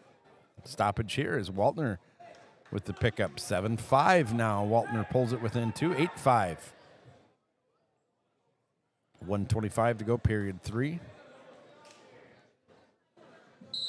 Now match 2 will go Chamberlin, T-Area, JV boys duel. Chamberlin JV boys will duel now on the JV mat, featuring a young man that had a heck of a football season, Thiek Lual, sophomore for the Titans. You know, he visited SDSU for football, a lot of other places. About a 6'3", 230-pound guy that for a sophomore playing AA football.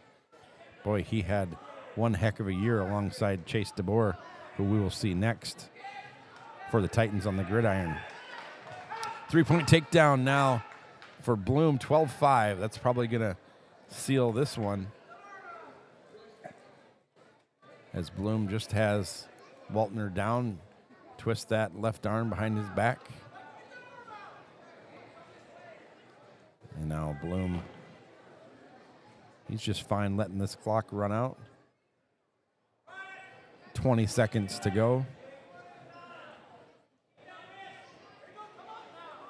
15 seconds to go now. Waltner trailing by 5, but it is the Cubs trailing by 28. This will get a little closer for them.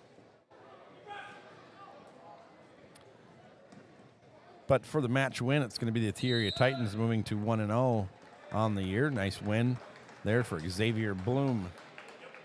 Chisholm Bloom, I'm sorry, state competitor last year. And a nice fight there by Jaden Waltner. Winner by decision, Bloom from Chamberlin.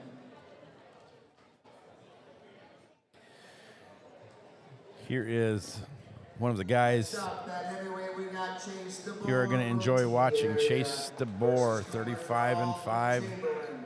Made it all the way to the state championship. And Cooper Gerard for Chamberlain. Wow, what a takedown already. 4 seconds in for DeBoer. Just manhandling Gerard. I think Gerard's got the size advantage.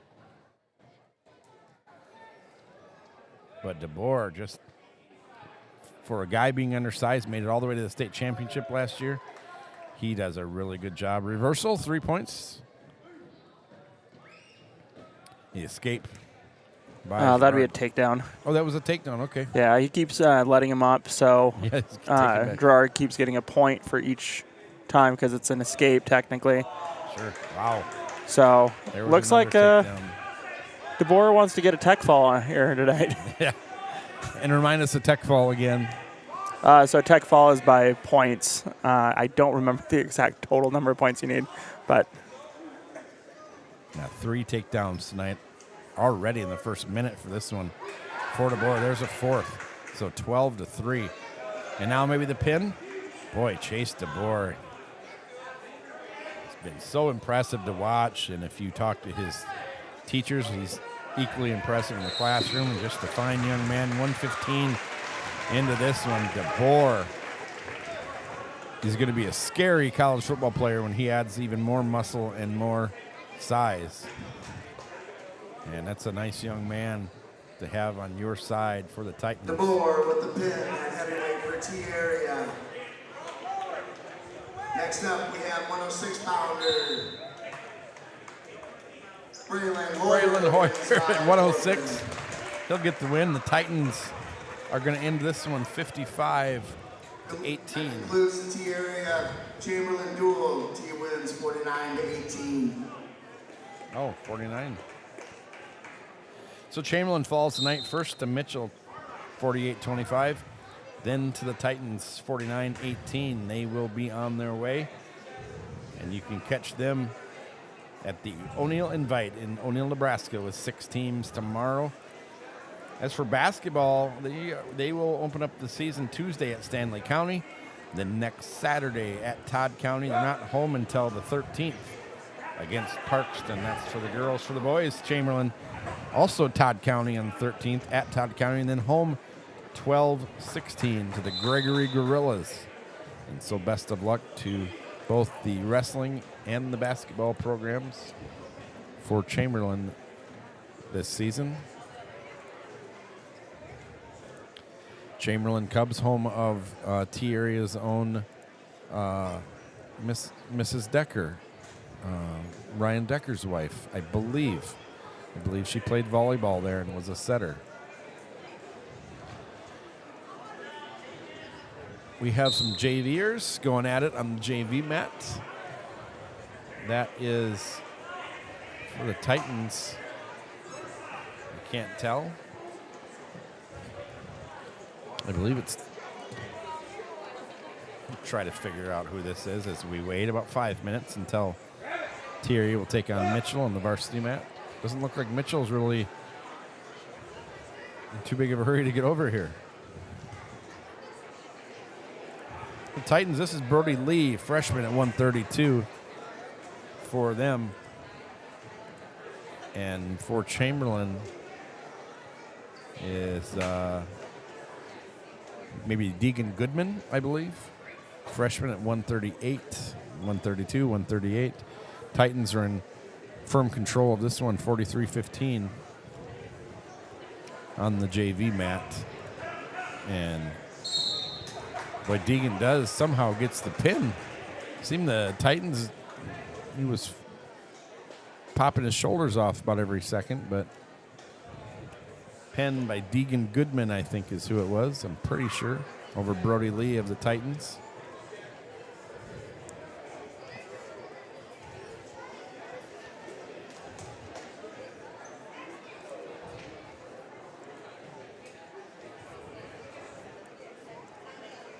This is going to be the third Wordle kid here for the Titans.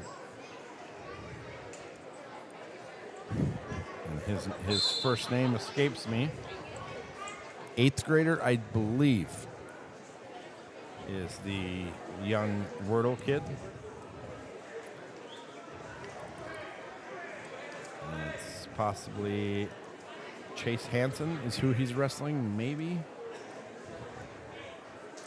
I believe it's Chase Hansen.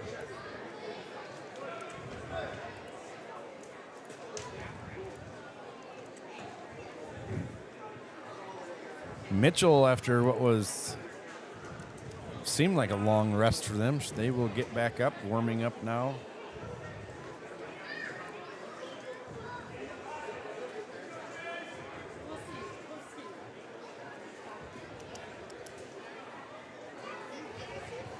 Pretty even two teams here, Mitchell Colonels and T Area Titans. Both are 1-0 on the year. Both beat the Chamberlin Cubs rather handily. Mitchell probably struggled more than the Titans did, as Chamberlin actually came back about midway through that match and took the lead against them and had the lead. Mitchell had to win the 2 or 3 of the last matches just to get the win there. So see how this ends up here between the Mitchell Colonels and Coach Baker Hard. T-Titans led by Coach John Neeson. Coach Har was a Northern State wrestler, 3-year academic All-American, 3-year starter for the Northern State team. Coach Neeson played football at Dakota State.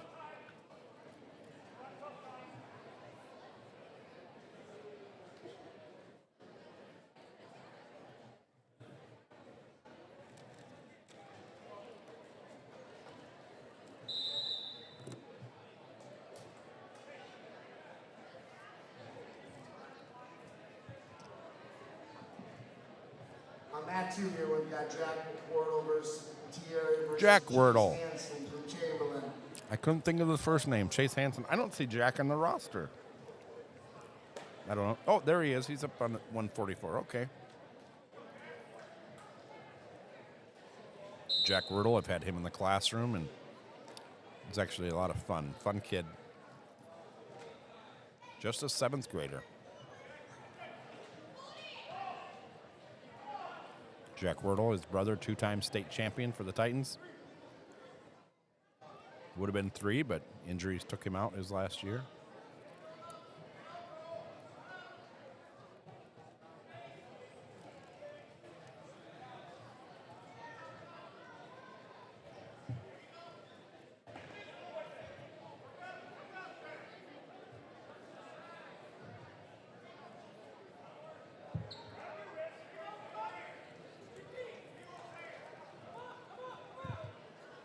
I was talking with Mitchell coach Baker Haar before the matches tonight and told him we try to be as impartial as we can. If there's a good wrestler or a good move, we're going to call it out. And he said, listening to football and some other sports, there have been some announcers that are less than impartial, but we hope that's not us. And credit to the T community and the T fans for not expecting that to be us, for not expecting us to be homers or one-sided.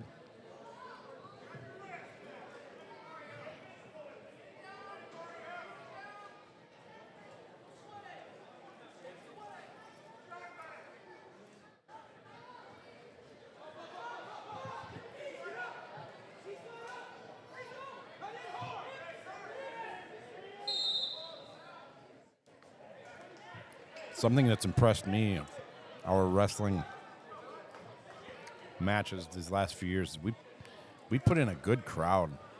I mean, as much so or better than really any other indoor sport. And credit to them. They're also a smart crowd. Wearing the gray, which is the brain cancer color, is why Coach John Donovan's shirts are gray, and there's a lot of gray in the T crowd, so fun to see. With the weather the way it's looking tonight and tomorrow, I don't blame especially the Chamberlin crowd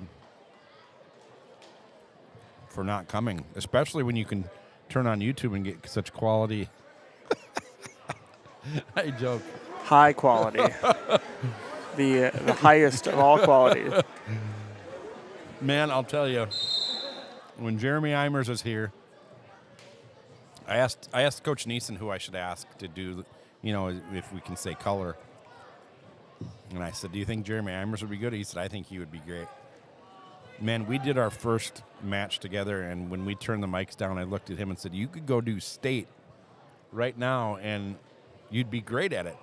And it's just because he is so involved. He knows these kids. He knows these programs. He knows these coaches.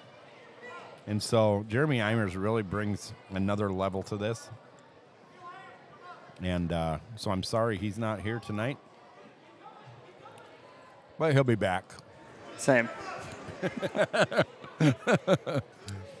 We actually got an email from another team saying how great the broadcast was. And I was very, very quick to point out that is because of Jeremy, period, because he brings it. I hope he watches this and watches his nephew wrestle.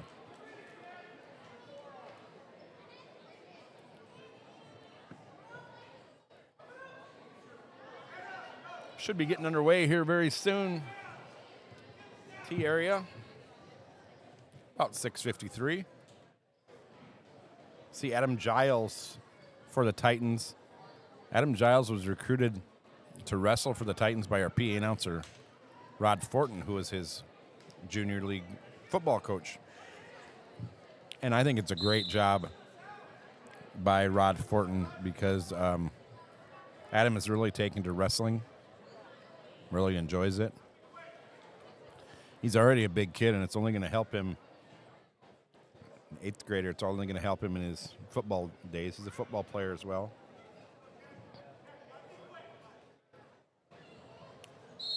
You've also got the younger Otis kid. You've got another Bastemeyer. We graduated a Bastemeyer last year, who I think went to state.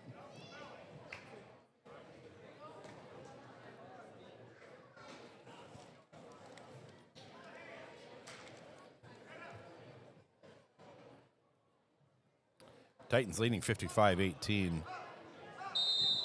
as this match between Wordle and Hansen now goes to the third. Hansen leading 9-0. No, I'm sorry, that was it. So Hansen wins that one 9-0. Hansen win by decision on that too.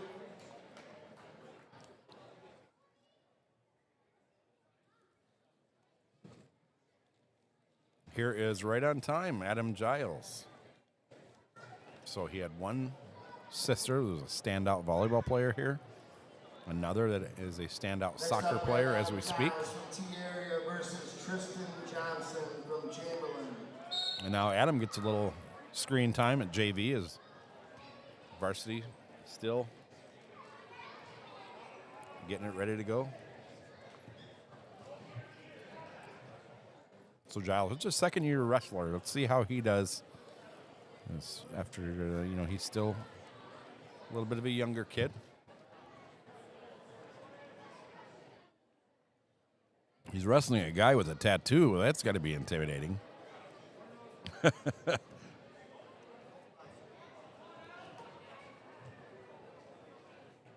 And I don't know who that would be. Johnson, I believe. I believe it is. Would this be a senior, Tristan Johnson? I think it is.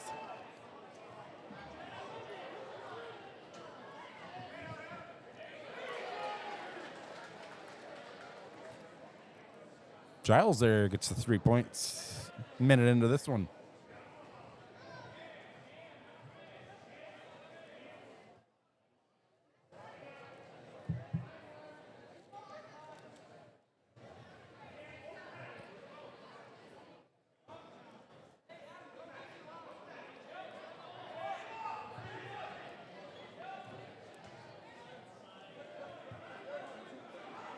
One point there for Johnson. Well, he's almost got a sleeve there.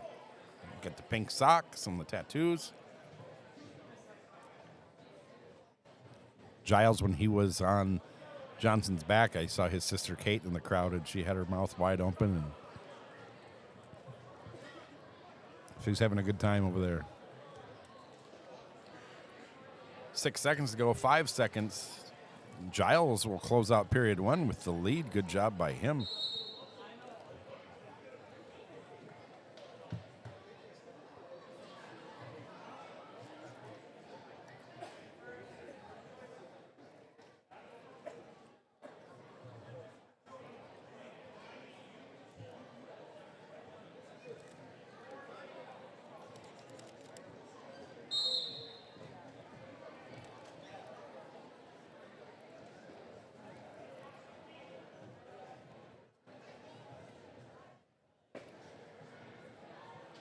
Titans and Varsity and Mitchell Varsity,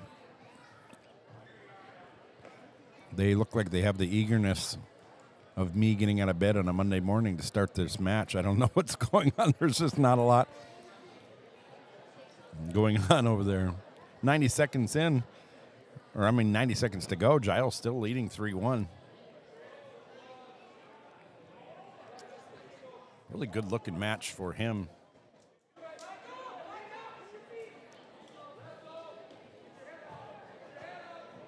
He's wrestling a senior at 175.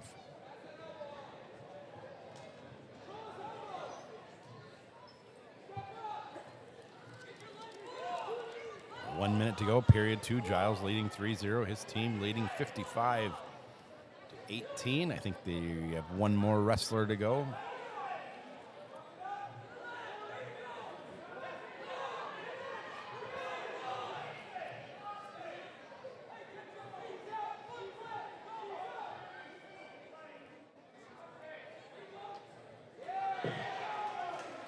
Giles with the 3 points. Now 6-1, 30 seconds to go. Second period. This would be, I know it's JV, but this would be a real confidence-building win, the first win of the season and the first match of the season for Giles.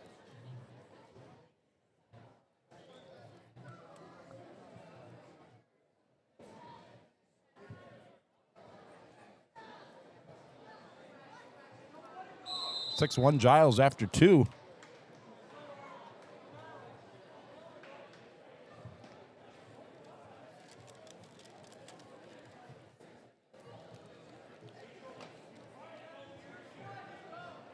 This varsity break is letting me check off one of my goals today, and that's finish an entire bag of popcorn tonight.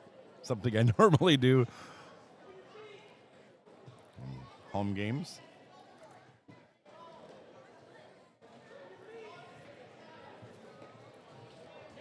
Giles still 6-1. Big move there by Johnson. nothing as far as points, 6-1 still. And now Johnson really bringing it to Giles. Let's see if Giles can hold him off for the last 90 seconds. That was a big throw by Johnson, but he didn't gain control, so that's why he didn't get the takedown originally. Okay, now he gets 3. So 6-4, 1:20 to go. Giles, is he tiring? Is Johnson tiring after that big spurt right there? We will see. Anybody's match. 1 point for Giles in the escape, so 7-4. 1 minute exactly to go. 8th grader Adam Giles against senior Tristan Larson. Giles just doesn't need to give up the takedown here, prevent the takedown. Johnson looks like he might be a little tired.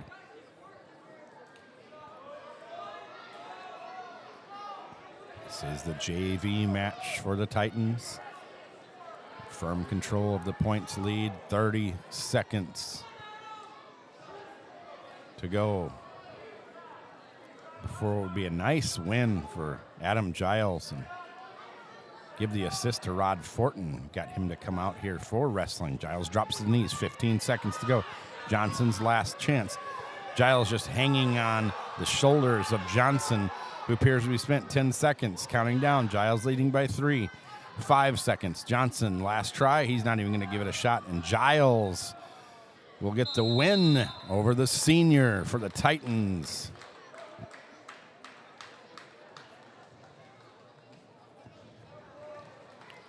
So good win there for Adam Giles, JV. Giles with the 7-4 decision on that 2.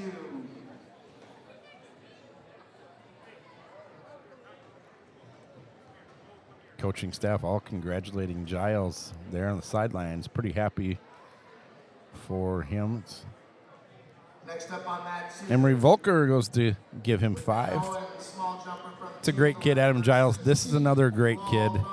I don't know if you have him in class at all, but this is a great, great young man right here.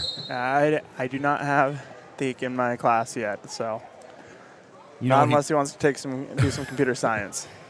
he is in the band, and he's also a football player, and I just love that about him. And you know, he hasn't made the varsity squad yet as a wrestler, but he's still out here, and this is really going to help him in his football career. He's got 2 years left, and again, man, he had a great year out on the field wearing number 61. There is a bright future for Theke Luau, as he spent most of his summer just globetrotting around to different football camps that he was invited to. So great takedown to pin. 41 seconds in. Theke Luau Theke Luau from T area gets the win. He is a large young man. All right, So good job by Luau. Drawing. We're doing a 50-50 drawing, and I'm just going to tell you now, if I win, I'm not coming back. I'm just grabbing the cash, and I'm out of here.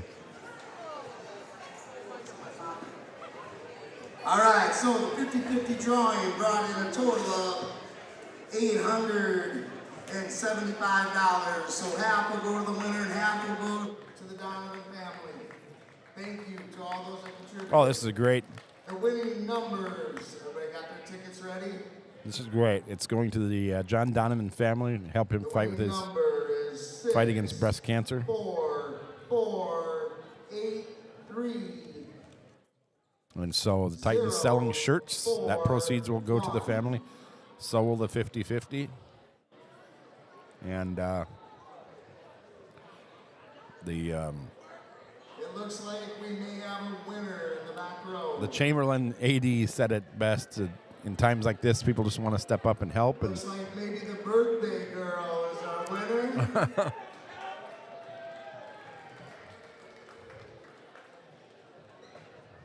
And so good job by T area to step up and help out the head coach of the Chamberlain Cubs. And once again, we just wish him success in his battle.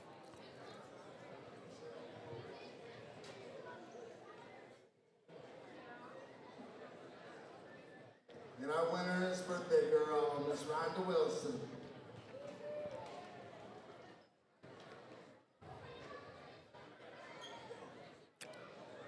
Rhonda Wilson with the win.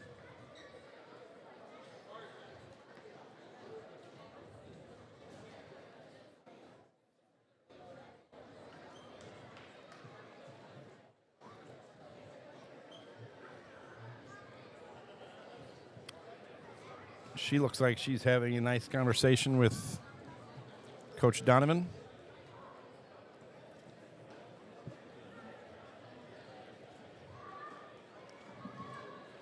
All right, all non-wrestlers, please clear mat 1. Let's give the wrestlers a chance to warm up. And we'll start here in about 3 or 4 minutes.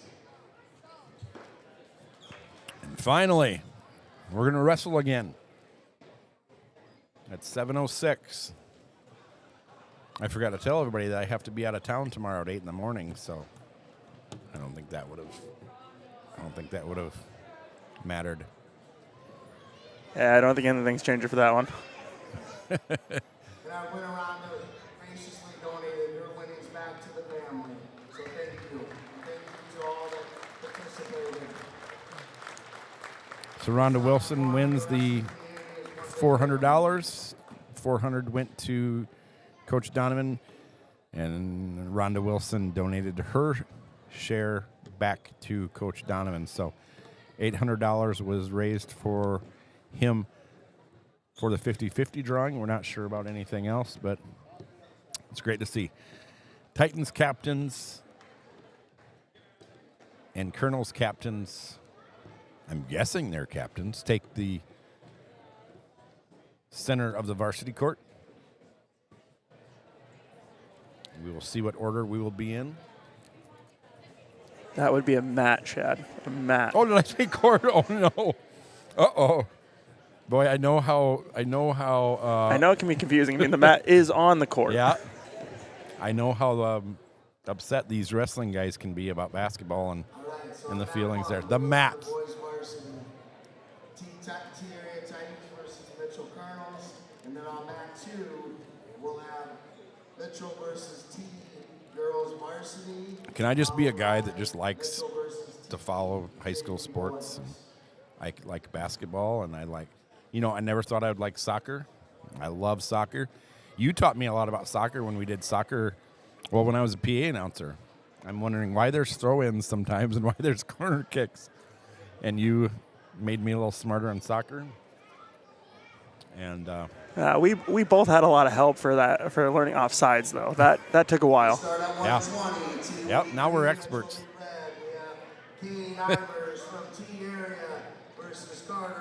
Kate Eimers 120. He won his first match tonight by forfeit, so he's got... I don't know if anybody could be an expert on offsides. I know. It's like charging in basketball.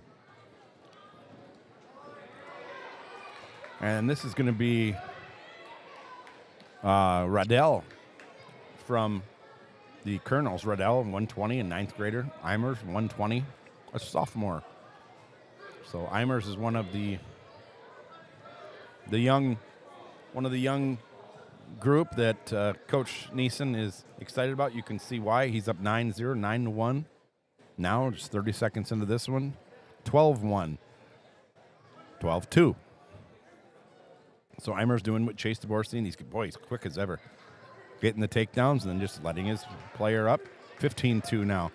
48 seconds of this one. Then the pin. Wow. Cade Eimers moves to 2-0 on the season. That was impressive as we've seen tonight. 50 seconds into this one, Eimers moves to 2-0.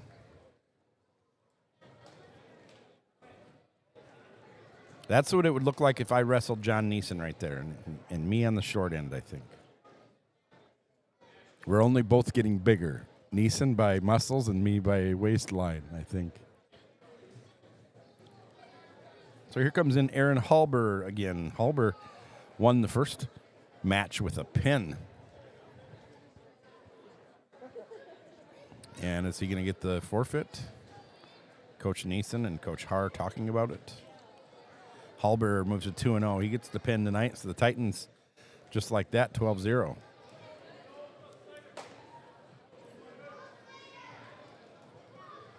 Slater Wilson, 42-14 last year. He won his first match tonight. And he will take on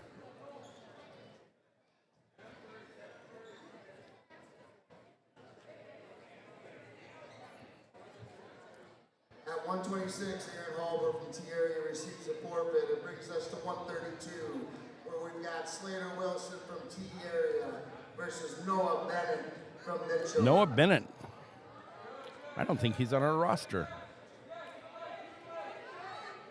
Noah Bennett from Mitchell. He drew the short end of the straw of 42-14, Slater Wilson. And Bennett, early lead 3-0. Now out of bounds, 1:19 to go. And they didn't stop the clock. Now they did.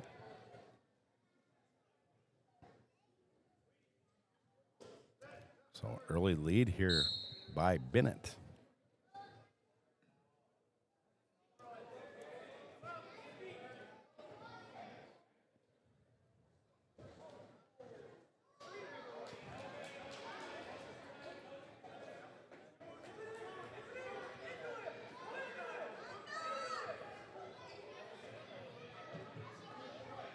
Wilson on top, trailing 3-0. His team leads 12-0. Just 3 wrestlers in, 2, a pin and a forfeit, I'm sorry, for the Titans so far over Mitchell. 2 points now for Wilson. Now he trails 3-2. Still first period. 30 seconds to go. 1 for the escape for Bennett, leading 4-2, 20 seconds to go. Bennett standing out of bounds, 15 seconds to go. Both players have to be out of bounds to call it. 10 seconds as we count down Bennett's 4-2 lead.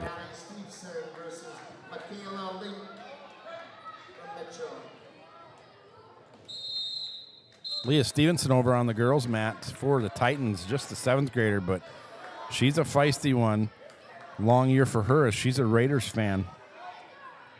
And that's always rough.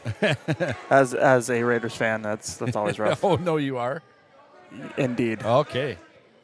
Michaela Link is a junior. And Stevenson, just a 7th grader, but she is going to be out here for years to come. She is a scrapper. Wilson on the boys' mat, now trailing 5-2 to Bennett. And then Noah Bennett is on the roster. I'm sorry, he's a sophomore.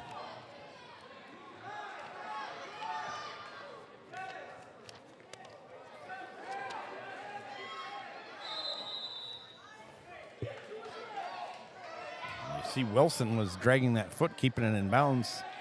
Couldn't keep it for much longer. 1:30 to go, 90 seconds left. 5-2 Bennett of Mitchell leading this one. Desperately needed points against the Titans as they trail the Titans 12-0. It's early. Both wrestlers looking for the takedown here. Wilson has a leg up in the air. Boy, he's doing a good job of getting out of there by Wilson. And the quick attack by Bennett. Both are out of bounds, 1:04 to go, 2nd period.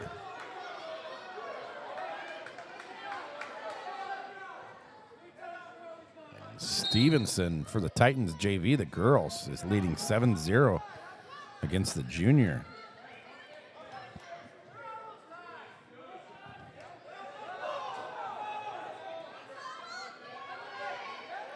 (5-2) Bennett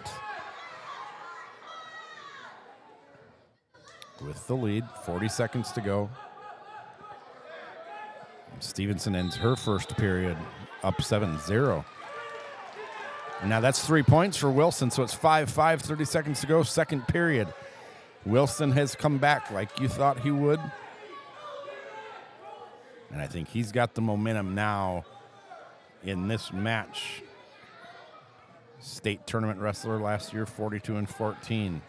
Slater Wilson, 15 seconds to go.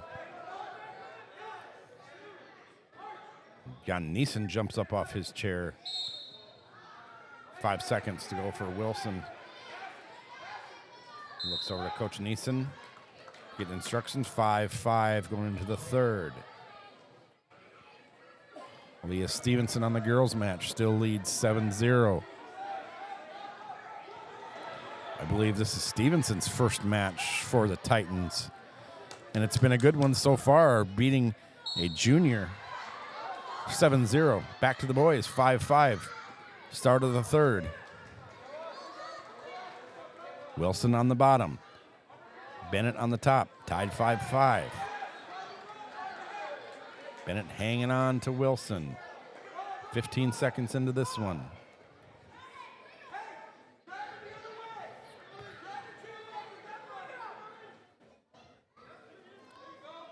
"90 seconds to go in what has been one of the better matches of the night. Slater Wilson looking to go 2-0. On the night, Noah Bennett holding tough. Wilson 2 points with 1:15 to go. Now leads 7-5. Once trailed 4-1.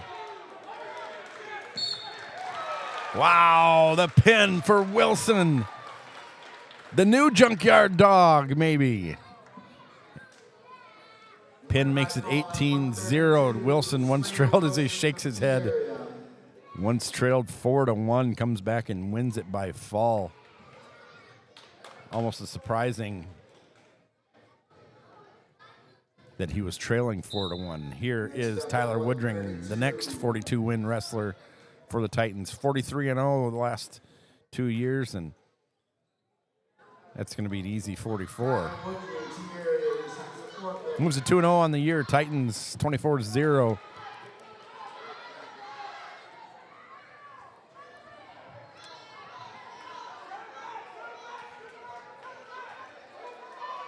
So Woodring won by an easy pin within 45 seconds, and then he wins by forfeiture. And this is going to be another forfeiture win for Mason Woodring.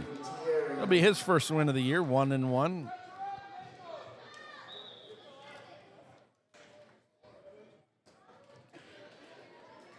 Now one of the more impressive wrestlers tonight for the Titans, a 7-4 decision over a state qualifying wrestler in Briley Brennan.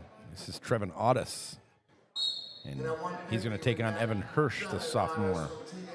7-4 decision for Audis over Briley Brennan. Probably one of the bigger surprises, maybe for me at least, maybe not for anybody that knows him, but this Audis looked to be really sound in that decision win. And now he starts off 3-0 here, about 35 seconds into this match. Stevenson over on the girls' mat, period 3, leading 14-2. It's going to be a really nice win, it looks like, for her, barring a pin. Audis on the ground on top of Hinch, stays in bounds, 1:15 to go.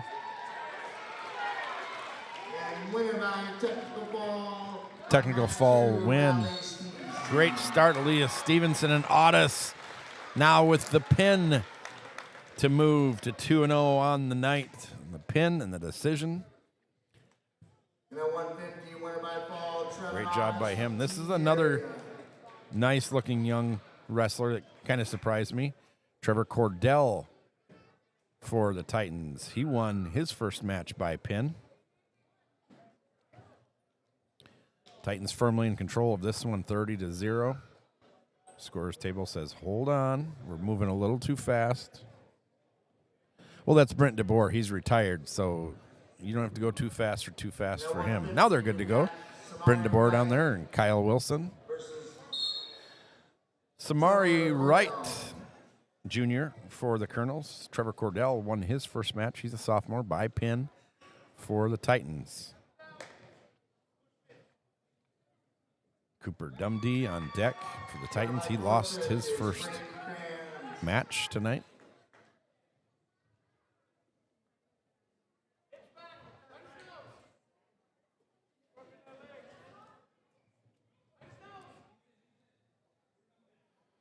Receiving a forfeit is Marley Whitaker from Mitchell.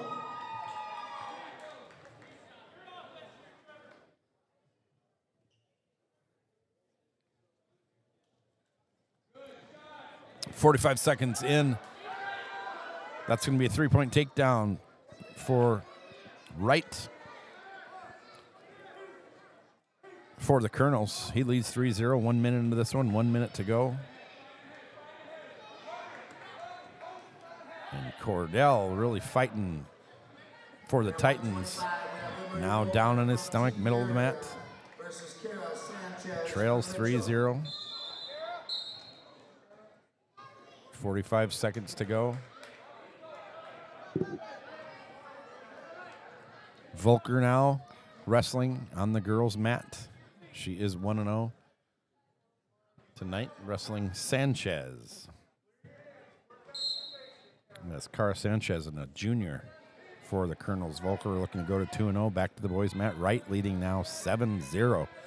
Don't count Cordell out, and remember his first win was by a pin.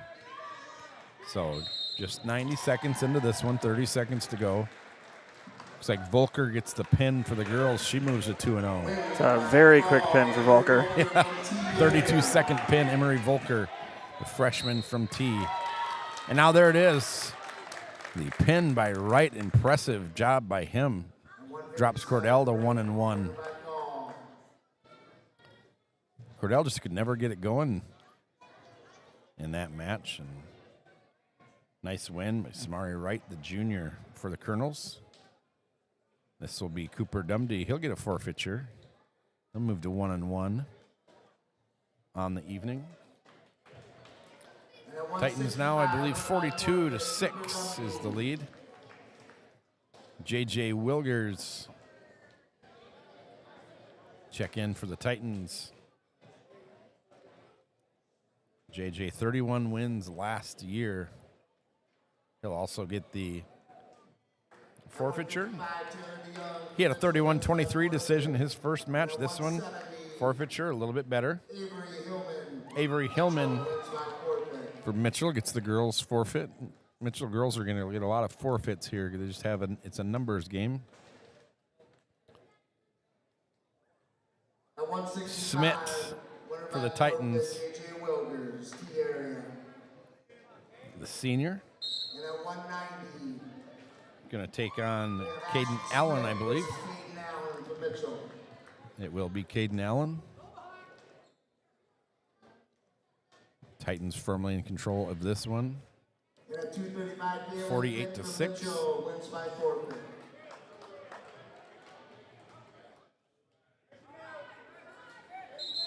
That concludes our T area versus Mitchell girls varsity JV. This is the 10th boys varsity match already in round 2.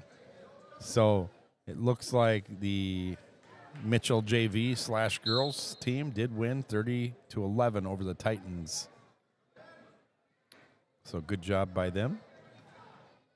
On that too, we'll roll into our T area versus Mitchell boys JV duel. Oh, I'm sorry. That was just girls 30-11. So boys JV is back up. That's where you're going to see Adam Giles again and Mason Woodring possibly and Theek Luau. So that should be a good matchup as well. 3-2 in favor of Allen here. It's going to be more. It's going to be 5-2. 6-2. Allen now leading Smith.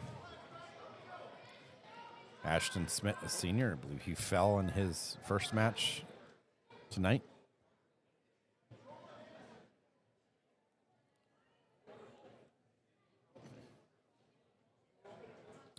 Jaden Waltner and then Chase DeBoer. DeBoer versus Rocky Clark is going to be one of the better ones. I'm hoping that we're going to see tonight. That's going to be really good. Allen 6-2 now over Smith. 20 seconds to go.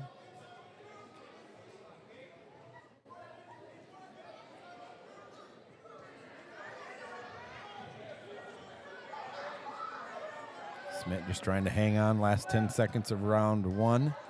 Or period 1, I'm sorry. 6-2 is a lead for Allen. And that's where it'll stay. Yes, 6'2", Allen. Yeah, Aston's move was just a little too too late on that one. Yeah, he was close. I was watching the referee. I wasn't sure.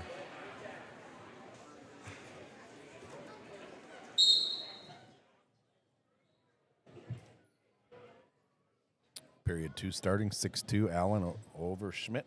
Smith, I'm sorry.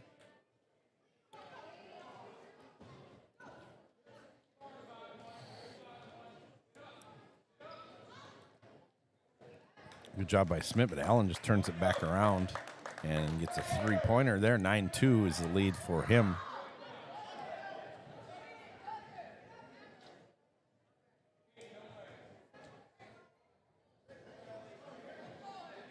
One-point escape for Smith. 9-3. Now period 2.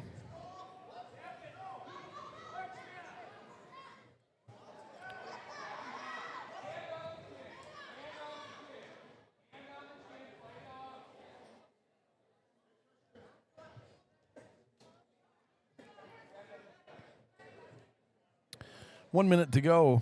Allen leading Smith. Allen of the Mitchell Colonels.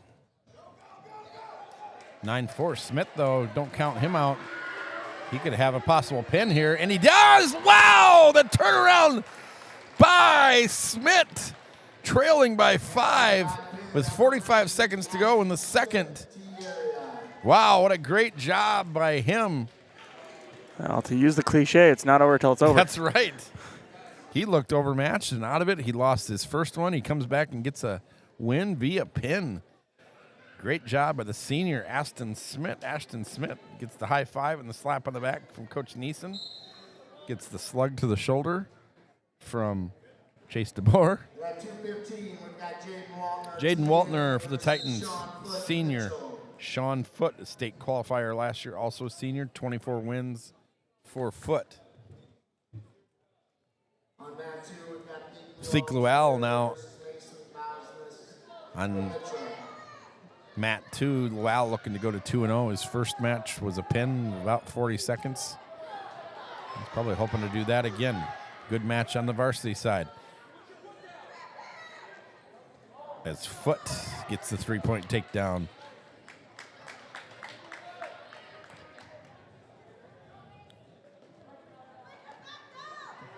Lual trailing 3-0 first period on the JV side.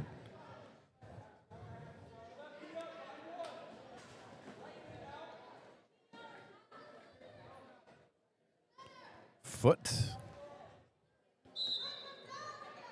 The 3-0 lead, 1 minute to go, first period.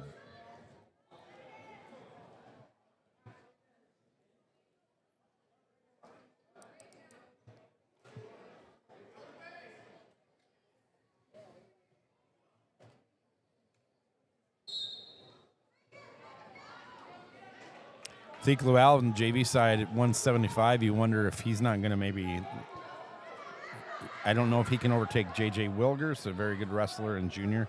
Wonder if you might see Zeke Lual at some point wrestle, maybe kind of like Chase DeBoer is up a little bit, maybe at the 190 class. We will see.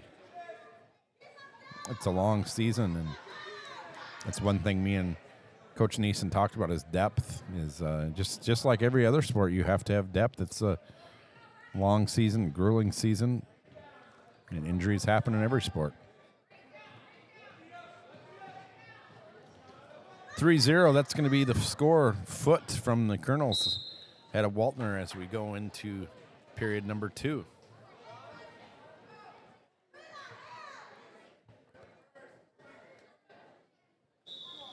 And Lual, he will go into period 2 trailing 3-0.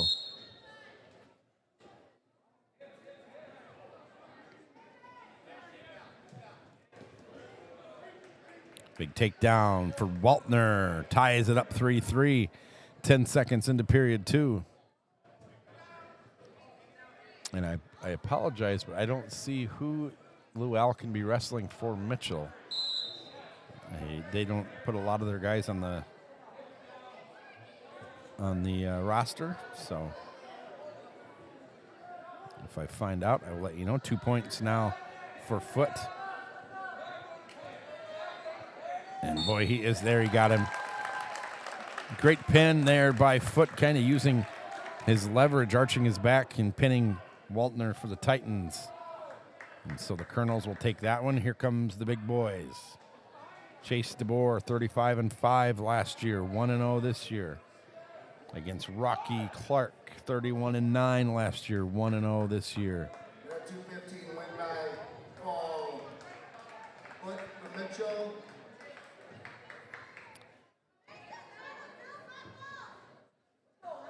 And at heavyweight, we have Chase DeBoer from T area versus Rocky Clark from Mitchell. Chase DeBoer, and then I think two more, and then we're done. DeBoer, Hoyer, and Volker. So you're going to do the 285 and then the 106. So here is DeBoer and Rocky Clark. Rocky, many would say, probably the best wrestler on Mitchell's roster.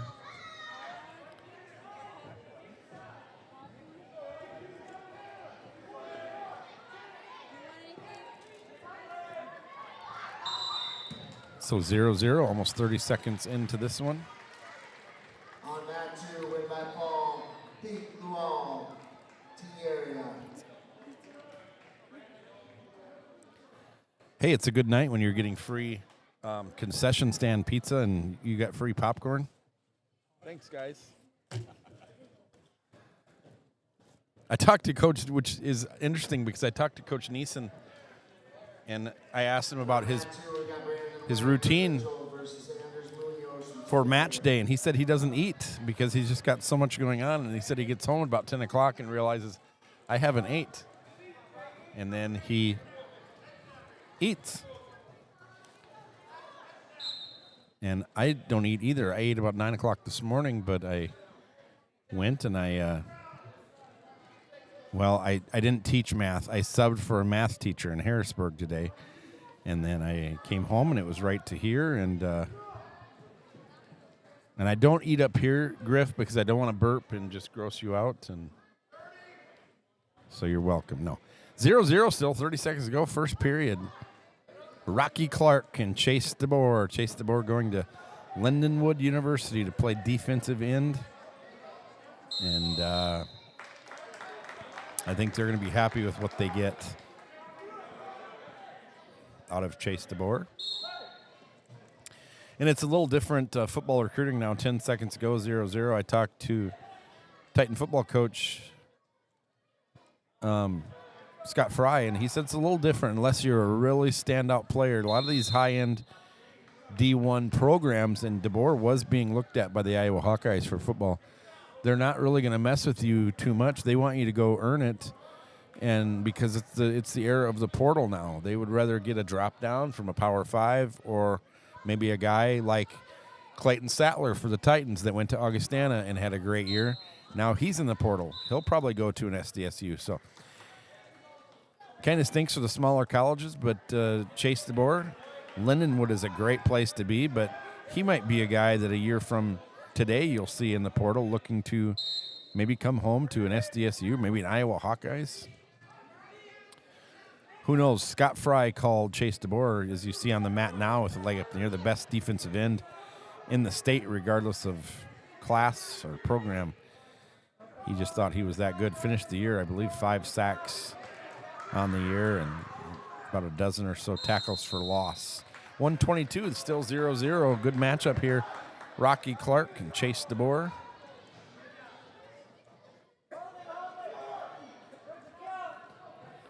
Two seconds fell off the clock, and of course we have a fan that's going to remind the scores table of that.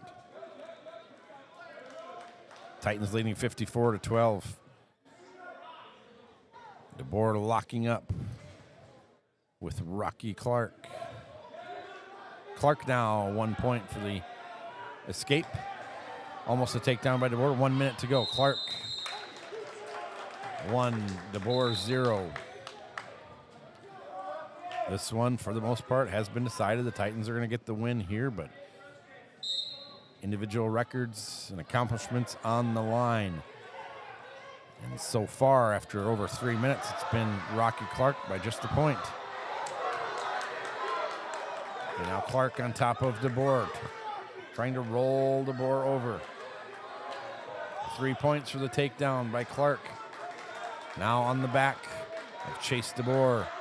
Would be a good win for either of these wrestlers. Both state tournament last year. 30 seconds to go. 4-0 Clark.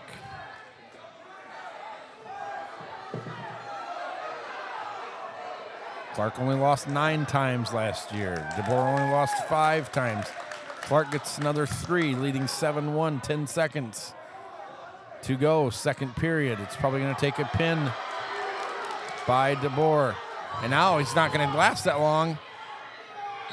And with 1 second to go, with literally 1 second to go, the second period, Rocky Clark, who's very excited about a big win over Chase DeBoer.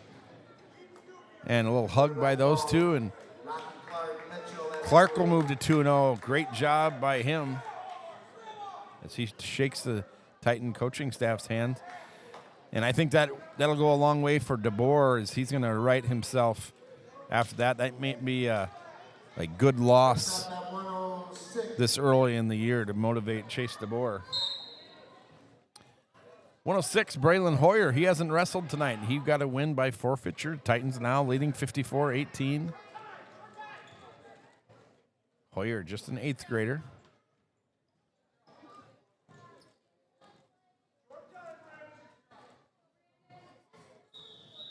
And he's wrestling a young man that went to state last year. Blaze 70, sophomore out of Mitchell. From T area, we got Braylon Hoyer. And from Mitchell, we've got Blaze 70.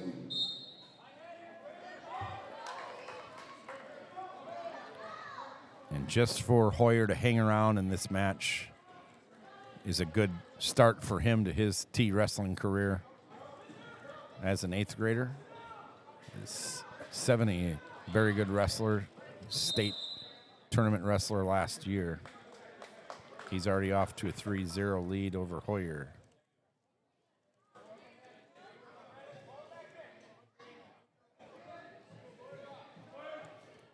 Brady Volker waiting to finish it up for the Titans. His sister. No pressure, Brady. It's 2-0 on the night. Brady is 1-0. He won his first one by forfeit. Hoyer spinning out of there. The grasp of 70. Not soon enough. 6-1 now. 70. We're still wrestling on. 70 low, trying to get to Hoyer. Hoyer on the attack. Now they're offering us free sodas? How about that? Dr. Pepper even. I had to pass on that. I don't want to do caffeine. 70 now leading Hoyer. 6-2, 30 seconds to go, period 1.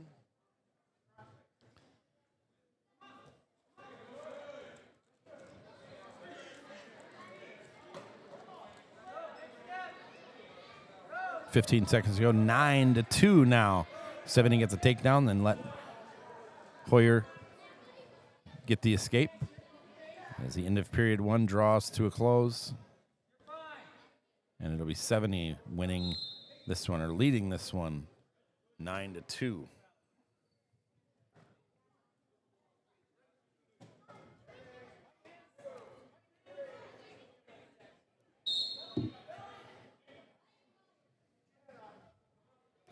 Start of set 2, period 2. Titans have already wrapped this one up, leading 54-18.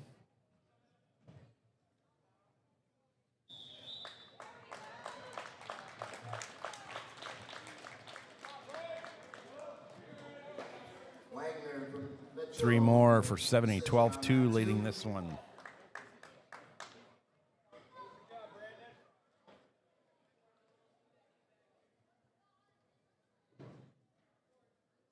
Hoyer still battling on.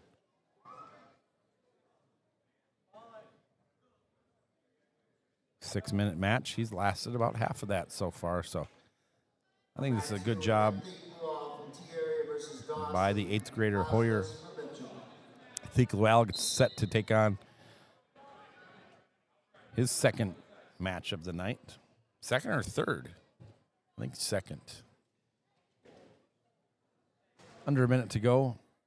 70 on top of Hoyer, 12-2. Colonels looking for this one. 70 now pushes Hoyer's face into the mat. And we're going to call, kind of pushed his headgear off. So 41 seconds is where they'll stop it. Still 12-2. Zeke Llewell leading now 3-1 for JV.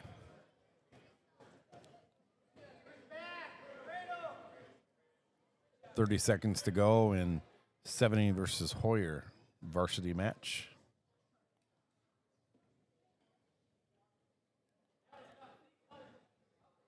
Llewell now up 6-1 with a minute to go. First period, JV 15-3, 70 leading Hoyer, 10 seconds to go.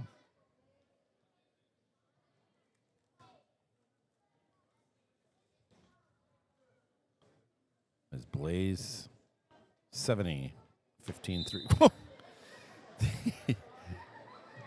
The tapper actually didn't tap the referee at all. He gave him just a roundhouse swat to the back.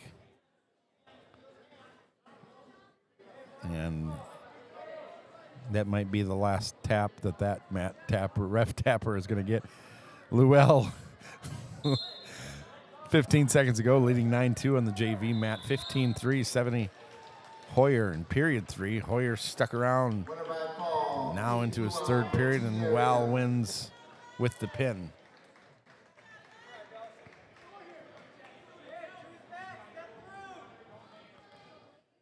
So Llewell moves to 2-0 on JV, both pins.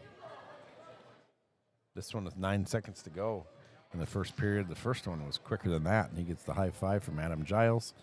70 now, 16-3 on the varsity mat. Last 90 seconds to go. Brody Lee from T area on mat 2.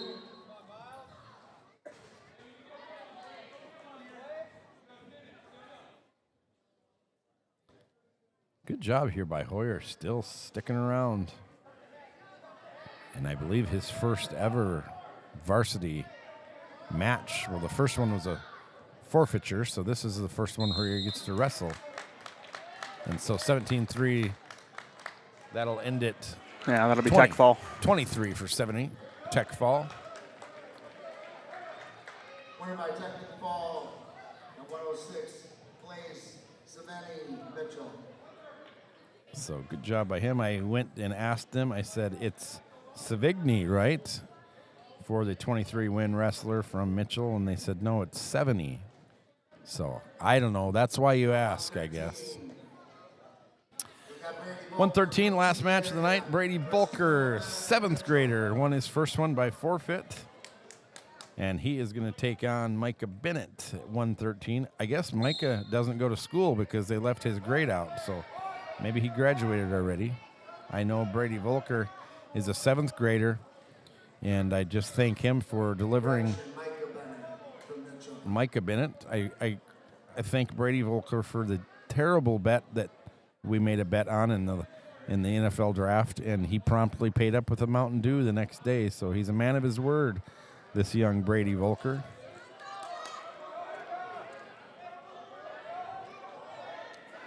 What was his bet for the draft? So he thought he was just as confident as you could ever be that Shedeur Sanders was going to be picked second. And I told him, I said, he might go the end of round 1. And then I told his father that we made that bet. His father said, I thought I raised him better than that. But it was the easiest Mountain Dew that I ever won. And you got to stay on the good side of Brady's dad, because Brady's dad is the mayor of T. And that's going to be a pin right there for Micah Bennett. So good job by him.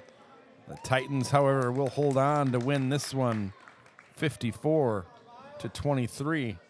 So first match of the night, saw Mitchell beat Chamberlin 48-35. Then it was the Titans winning 48-18 over Chamberlin, and then 54-23. So somewhat dominant night for the Titans wrestling program as they will start the year off 2-0. And they will rest up and then go to Watertown tomorrow for the Marv Sherrill, as will Mitchell. Maybe they'll meet again. T girls basketball Monday at Sioux City, and then next Monday will be the home opener for both the girls and the boys as they will host a doubleheader for Huron. Mitchell girls basketball this year. That's next Friday is the doubleheader. Friday, okay. Yeah, Friday is the doubleheader. Okay. And T girls basketball and boys basketball both have their eyes on possibly a state tournament appearance. Mitchell boys basketball, of course, they know exactly what a state tournament looks like. They are missing a little bit, but they will always be back with their great coach that they have. Girls have a new coach. I like the girls program from Mitchell this year. I think they're going to make some big bounds. They are at Watertown on 12-16, and then they are at home for a doubleheader, Rapid City Stevens on 12-19. And are we going to stick around and watch the rest of the JV? I mean, if you want to. I don't know how much they have left, so. Well, right now, they are, I believe T is green, and they are winning 54-18. And so I'm guessing this is pretty close to being over. It looks like T has maybe one wrestler left for Wardell. So we can just wait here a few more minutes, and maybe Grandma or Grandpa is hoping to see a young Jack Wardell or a Brody Lee, who is winning now handily 8-3 for the Titans. As these JV matches have gotten a lot more cheering than the varsity. But yeah, as I look, I believe one more wrestler for the Titans. They will beat Mitchell 54-23. They're ahead of Mitchell 54-18 now. And it looks like Lee is probably going to win this match. He's got 25 seconds left in period 2.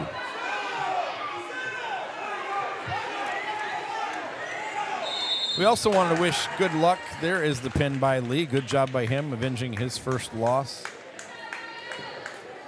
FFA at State is 12-7 and 12-8 for the Titans, and they think Coach Sorum, Clay Sorum, that they are going to make a little bit of noise this year at FFA State. This is a very young T program. And wrestling is on the 9th at O'Gorman.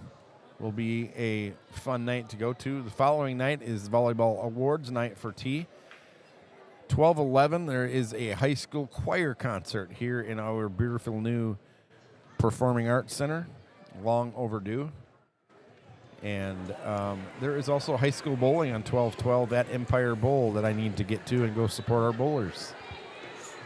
Yeah, I've coined it the Pack Winter Concert Series in my classroom, and that's what my class has done all of the scenes and all of the lower thirds for all of the concerts that are coming up.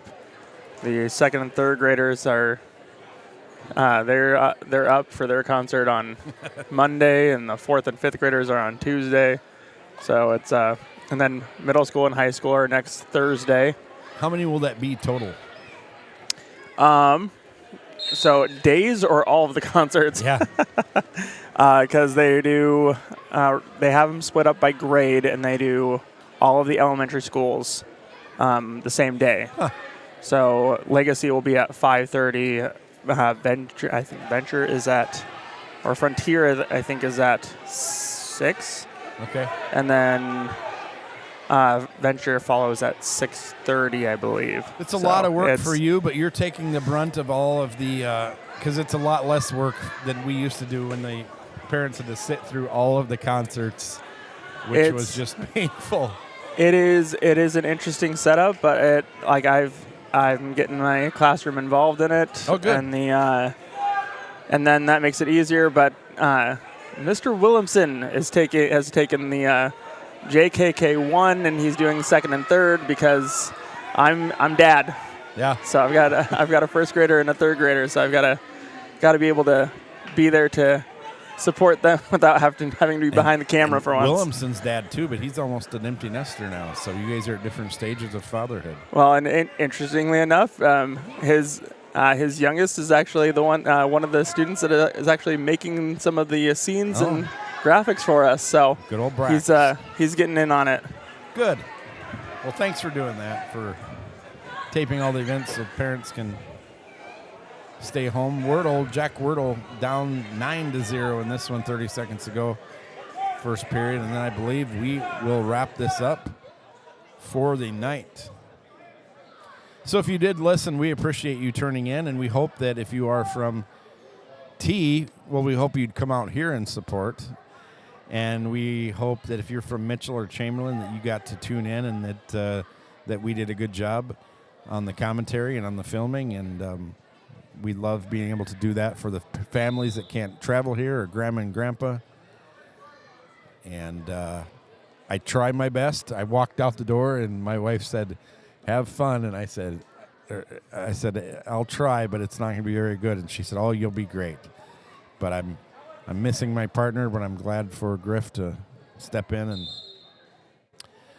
fill us in on some things that are happening wrestling-wise. I promise I'm going to get smarter, and I'm going to go to some Titan road games road matches since they're in Sioux Falls, a lot of them. But I'll probably go to O'Gorman, and those are fun, too, to just be a spectator and not have to talk and not say anything.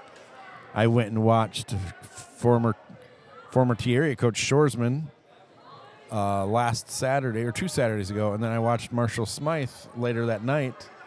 And I went by myself, and I sat kind of like Coach Aaron Johnson of the Jackrabbits does. As Wordle is in trouble again here, he's probably going to get pinned here. He does. And so I just enjoyed sitting by myself. And that is tonight. That's it for tonight. Is Thiek Lual wrestling again? Pretty sure that's his fourth match tonight. I know 2 of them he pinned. I didn't know you could wrestle that many times. Well, this will be fun. We'll see Thiek, and then I think everybody's done. Everybody else is kind of has their gear off. Maybe Thiek's mom across the way watching. And so tonight, Chamberlin ends up 0-2, falling both to Mitchell and to T.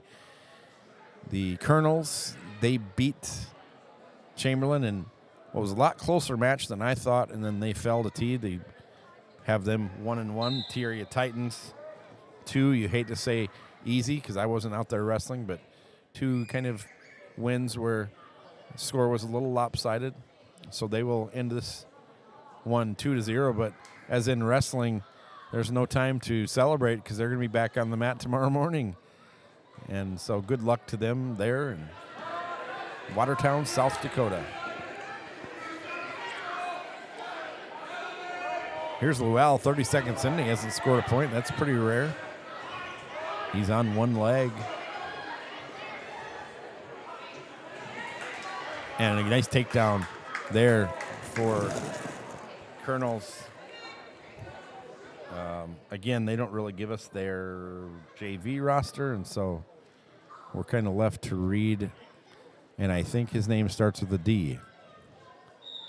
And that's all I've got. And so Lual trailing 3-0 in a spot he hasn't been yet tonight. Young wrestler who hasn't wrestled for a long time, but he's got a lot of stuff. Looks like Dumas.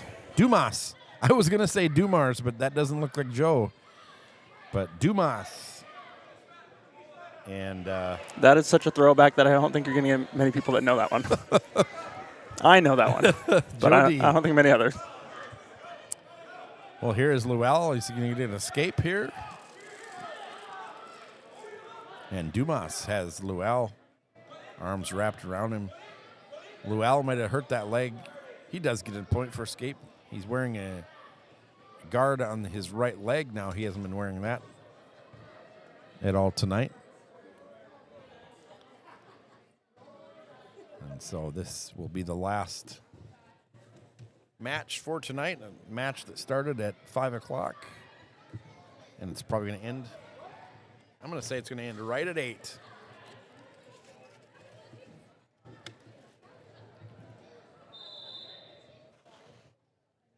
And now that's the end of the first period. So Dumas 3, Lual 1. And the first name, if you're wondering, Thiek Lual, Thiik. It is a family name is what him and Mom tell me. So always love that when you have a name that means something.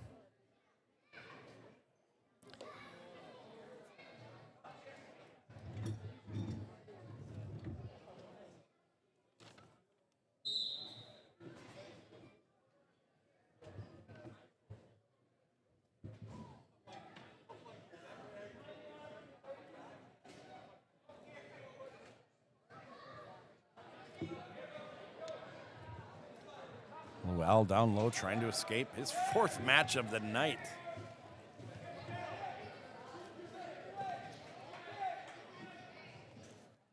He will sleep well tonight. Hopefully Mother Jamie recording him. Hopefully Jamie has some nice food prepared for the big man when he gets home. 3-1, Dumas with the lead.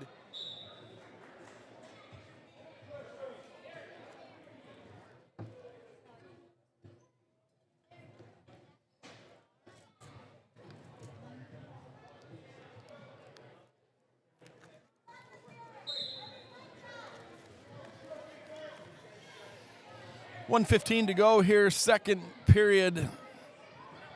If you're not busy on Wednesday nights, I'll give a little plug for my show. It's sponsored by the T Storm Chasers. We do a little podcast, and we do it live on Facebook Live. It goes to TikTok. It goes to YouTube. I did Jason Bennett, T School Board President, last Sunday. I believe we're at over 9,000 views now, and I did John Neeson here of the T Area Titans on Wednesday. I believe that's at about 8,000 views.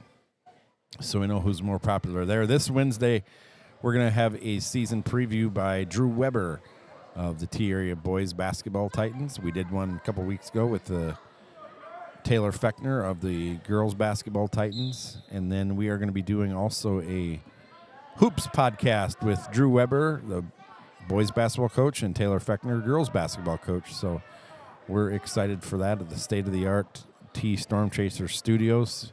Griff, they have a green screen and 3 cameras and teleprompters, and it's really, and they've got like 3 different studios, so it's been a lot of fun. It's called All the T because it's just going to involve people just from T. So we want to get to know your teachers and neighbors and coaches and school board members and mayor. We'll get Mayor Volker on there soon, and county commissioners, and that's the end of period 2, so 1 more to go, and we are out of here. But you can watch it live, All the T, live from the T Storm Chaser Studios, or look it up on YouTube, and hopefully we'll have some people on there that are interesting. So Thiek Lual trailing 3-1 into the 3rd period. Well, that's something that we're trying to work on here. My class is partnering with the journalism class, and we're going to try to do a weekly show. I would love to watch it. I'll watch every time. So they want, Mrs. Brown wants to get a YouTube channel started up for the journalism class, and I offered my class's services to produce it. And we got the green screen room already, and just been looking forward to have an opportunity for them to use it. That's awesome. T Storm Chasers reached out to me. 4-1 lead, 7-1 lead now for Dumas over Lual with 1:15 to go. T Storm Chasers reached out. They wanted me to do one with them. Originally, they wanted to do a Friday Night Lights show, but I don't think we can compete with like Kello. I said, let me do a local show. Their website, their Facebook page, last month alone got 40 million views on it. So they have the followers. Thiek Lual is probably going to go down by pin here very soon. And so we just have a lot of fun. I'd love to see the high school get involved and do one, though. I always like to see the young kids behind a camera. Lowell holding tight here, 40 seconds to go. And this might be a loss just due to fatigue for him.